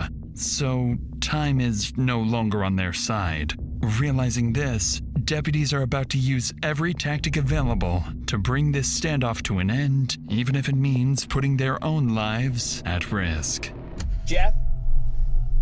Hey, buddy, whatever in your hand, I want you to drop it, okay? Jeff? Look at this nigga, bro. He's like, he mentally off. Put it all down. Show me your hands. Point your hands towards the camera for me, okay? What's that? Oh, vape? Okay. Vape's okay, man. That's cool. Come on over to the hole, Come on though, down, okay? brother. That's cool. They're not going to. They're not going. Jeff, drop the knife. Jeff, put the knife down. Listen to me. Listen to me. Drop the knife. Put the knife down, okay? Put the knife down. Hey, sir. He's got the knife. He's got the knife pointed towards him right now. Just heads up. You still have life on. That nigga's about to cut the ceiling out. Damn. Hang on. He's got the knife by his neck. He's moving away. You got hands. Jeff, we got a hole, so come on down in that hole right there if you can. We're good. We're good. One shooter. They about to pop this nigga. Go ahead and pop him. This is the end of the video so we can get zapped, man. Pop this nigga. Okay. All right. Jeff. Okay. You see me, bud? Okay. Look at me. Let go of the stress. Let go of the knife. Come on, man. I just wanted. You're already there. Why can't I just... Oh, he up there. You don't want to. You already said you don't want to. I'd rather. You're just. Oh, there it is. Zap him. Zap him. You did it. We did it. We're here. You did it, man. Just, hey, Jeff, come on. Put your foot on the beam so you don't fall through. Hey, here we go. You're gonna rack your nuts. Yep, come on. Here we go. Come on, man. Coming to you. You got this. I got it. You're doing great. Zap, zap, You got zap. this, man. Yep, stay going. Push his ass to the ceiling, man. Watch the drywall there, guys. Gotcha. Go ahead, Jeff. You go ahead. Go ahead, bud. Yep, I got him. Got him. Good. You're coming down. You ready? Okay. Hands. Yep. Bring him around back. Yeah. You're okay, bud. Okay. Why did they throw him to the floor, man? I don't like that, bro. Anybody else? Hey, if that was a brother, they would have threw him to the floor, put his foot on back of his neck, all kind of shit. Hey, oh, that was polite. That was very polite. With Jeffrey now in handcuffs and covered in dirt, the 4-hour standoff is finally over. As officers escort him to the Kalamazoo headquarters for questioning, investigators search the attic and recover 2 large knives, one of them covered in blood. While forensic analysts work to determine whether the blood is Taylor's, detectives sit down with Jeffrey. Until those results come back, a confession is their only other shot at proving Jeffrey is the killer. But Jeffrey has other plans. You can eat and drink. Just relax for a second. Okay. How's the Coke taste? I like the Coke. Well, Jeff, we obviously wanted to talk to Bert Body down here so we could sit down like men and have just a regular conversation about, a lot has happened today, obviously, right? You've been through a lot. Mm-hmm. And I really just wanted to give you the opportunity to kind of give your side of the story, let you know where we're at with things, and just kind of sit down and kind of relax and be able to talk about some things, right? Like the cops came, it's kind of just like a blur. Yeah, sure. What part of the house were you at when the police were there? I was at the window. Upstairs, downstairs? Downstairs, I just saw them pull up, so I just ran into the attic. Okay. And you've been up in the attic since they first showed up? Yep. So, once again, I'm not here to lie to you. Mm-hmm. Jeff, I'm not, okay? I'm here to get your side of the story and to walk you through this, okay, so that we can try to understand this a little more. Your phone number that you just told us, Sean, we were able to get your cell phone records, right? We got those today from Verizon. So we know exactly when you left your house, right? 3 whatever. Yeah. And at 3:30, your mom's car is right here at Cork and Old Cork, which is right there by the curb, by the RBs and the hotels. Mm-hmm. Okay? Because you'd just gotten off the highway, right? When? At 3:30 today, 3:26 p.m. You get off the freeway, where do you go after that? I like to speak to my lawyers. Okay. With Jeffrey invoking his right to a lawyer, detectives' hopes of getting a confession come to an end. Fortunately, they may no longer need one. The first major breakthrough comes when detectives piece together Jeffrey's movements, allowing them to reconstruct the day Taylor was murdered. Around 5 p.m. that evening, detectives believe Jeffrey left his parents' home in Lawton and drove his mother's SUV to Emerald Park. After secretly tracking Taylor's movements with a Bruh, this nigga got a tracking device on her car? What the fuck? concealed GPS tracker hidden beneath her car, Jeffrey waited until the second she was alone at 5:47 p.m. before ambushing her with a knife. Just 2 minutes later, by 5:49 p.m., Jeffrey flees the scene. By roughly 6:15 p.m., detectives believe he's back at his parents' home in Lawton, where he remains hidden in his parents' attic until officers finally discover him. But the final pieces of evidence would prove even more damaging, completely sealing Jeffrey's fate. DNA testing confirms the blood recovered from the knife inside Melissa's SUV and on Jeffrey's clothing all belong to Taylor. Detectives also recovered Jeffrey's fingerprints from the GPS tracker hidden beneath Taylor's car. Jeffrey Kaczarski is ultimately charged with the murder of Taylor Dragovich. In 2024, he pleads guilty to second-degree murder and is sentenced to 30 to 60 years in prison, with the possibility of parole after serving the minimum 30 years. Get his ass out of here. Get him gone, man. Get him gone. 30 to 60 years. Listen, brother, your psycho ass need to be gone, man. The fact that you just harassing this girl, she got to get a fucking goddamn restriction on your goddamn ass, restraining order. You still not listening to the restraining order. You creeping up at her house at 4 or 5 in the morning. God damn, imagine having to go through that, bro. Like, you know what I'm saying? Like, bro, don't nobody want to go through that. Having a fucking psycho outside their house every day and then putting tracking devices, then popping up to kill me and all. Like, bro, what the fuck is wrong with you, man? You feel me?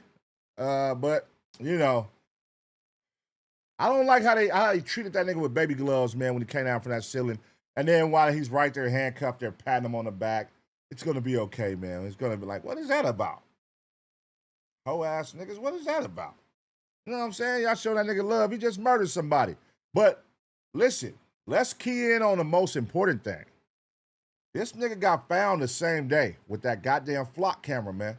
Listen, they found that goddamn car. His mama moving that car. His mama moving that car was what fucked everything up. That damn flock camera, man. That goes back to what I be saying, man. Don't do crime, y'all.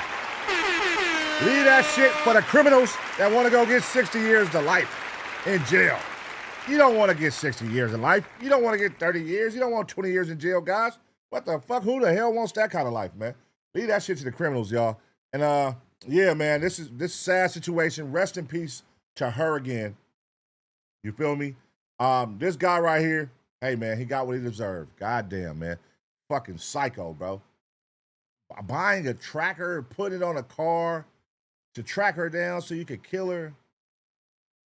Like, brother, it's plenty of fish out here in the sea, man. So many women in the world. I don't get why niggas crash out and throw it all away. But then, you know, it's a lot of these niggas who love, they be, you know, 8 years. He done, oh, I gave you everything. I gave you all I had. I gave you I gave you all of me. Like, nigga, shut your bitch ass up. I gave you all of me.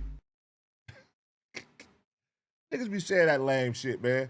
Hey, listen, man, get y'all shit together, man. You know what I'm saying? Don't let me find out none of you niggas out here crashing out like this, putting tracking devices on your girl shit, or ladies putting tracking devices on your man car. Come on, man. Do better. Do better. But let me know what y'all think about this. 30 to 60 years. Is that enough time? Should he have got life with no possibility of parole? Let me know y'all opinions, man, in the comment section. I'm gone. Till next time. I'm going to give y'all 2 seconds to smash the like. And whatever else I'll be saying.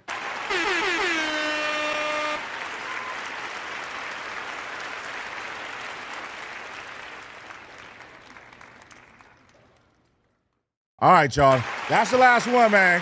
God damn.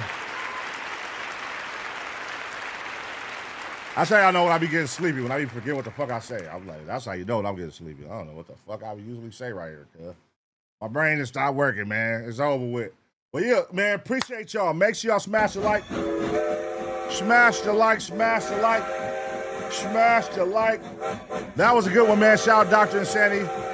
Let me go ahead and save that. Let me go ahead and save that real quick. Shout out Dr. Insanity, man. We banged out like 7 reactions tonight, man. Like 7 to 8, probably 7 to 8. I don't know, something like that, man. You know what I'm saying? Give it up for yourself, Taser Gang. Give it up for yourself, man. Shout out to the Taser Gang, man. Go crazy in the chat right now. Smash the like, man, before we get up out of here. Icky Ricky, shout out to you, brother. Siufa, shout out to you, man. Texas Southern Belle, Lady in. Make sure y'all smash the like. Good night to y'all, man. MJG, 95 Lane Change, Westside Laron. Good night to y'all. Rob 954. Good night to y'all. PDX Goer, Spider-Man. CJ the Cat, Tyler Jones from the 206. Good night. Smash the like. Feel me? Shit, Mo Smobby, 353X3. Lady in, Icky Ricky, Cali Grown Trees, Westside Deuce, Tiny Cuz, Talent On. Good night. Good night. He said, one more, nigga, no. It's over, Pops. I gave you the best of me. This was the best of me. Shit, 95 legend. Great one. What's going on, man? Good night. Allen's MW, Logo Secret. The One Son. Theon Son. All right, whatever, girl. Buffalo Soldier. Shout out my boy, Buffalo Soldier. Fuck you too, nigga. Fuck you, Buffalo Soldier. You a training lover? You's a training lover, nigga. No, I'm messing with you. PDX Goer. Damu Love, shout out to you, man. Eric Chapman, Big Mando, what's happening? James Brown, Jess Polish, shout out to you. Hyphy Sharky, shout out to you. Average Shooter. Ocean Reviews, long live the Grays, man. Long live the Grays, man. Yes, sir. Eric Chapman. Shit, from the 206. Angel 56 Deuce. Shit. Beats by Mac. Siufa. OGZ 100. Sancho 610. What's happening, man? Average Shooter. Hey, make sure you smash a like, man. Smash a like. Late Nighters. Shout out to the Late Nighters, man. Shout out to the Taser Gang. Shout out to the Ace Pit. We up in this motherfucker, man. We are out of here, man. Till next time. Members only tomorrow. Make sure y'all tune in tomorrow. Members only, man. Members only, members only, members only. Get you a membership. Get you a membership. We gonna bang out some cool reactions tomorrow. Tap in, tap in, tap in. Santos, D-Wade, shout out to you, man. Yes, sir. Come on. I see y'all. I see y'all. Pun read the same names 5 times. Sometimes it be like that. Ho ass nigga, let me read it, nigga. God damn it. They the ones who going crazy in the motherfucking chat. Stop hating. Spider-Man is a fucking hater, bro. Spider-Man, you a fucking hater, bro. You just want your name read 5 times. Fuck you, nigga. You and Buffalo Soldier, nigga. You know what I'm saying? Hey, oh shoot. I was about to read that name 5 times. Lady in, shout Lady in, man. Lady in, shout Lady in, man. Hey, Lady in, shout Lady in. Hey, Lady in, shout Lady in again, man. Lady in. How you like that, Spider-Man? How you like that? Shout Lady in, nigga. I'll read her name 10 times, nigga. That nigga Spider-Man gonna be scratching his ears. Ah! Lady in, Lady in, Lady in, Lady in. Flow 92, man. What's going on? He said, no, I'm good. I'm good. Great shit, no pay shit, you hear me? That's the, he said great shit, no pay shit. That's funny, God. Hey, man, I'm gone till next time. Make sure y'all smash a like, man. Leave a comment, all that good shit. Y'all know how it go.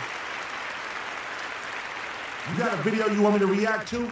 Join the Ace Pit Discord right now. Scan the QR code on the screen, hit the entertainment tab, click reactions, and drop it in. Super easy. Submit today. Why are you good? Motor Beats.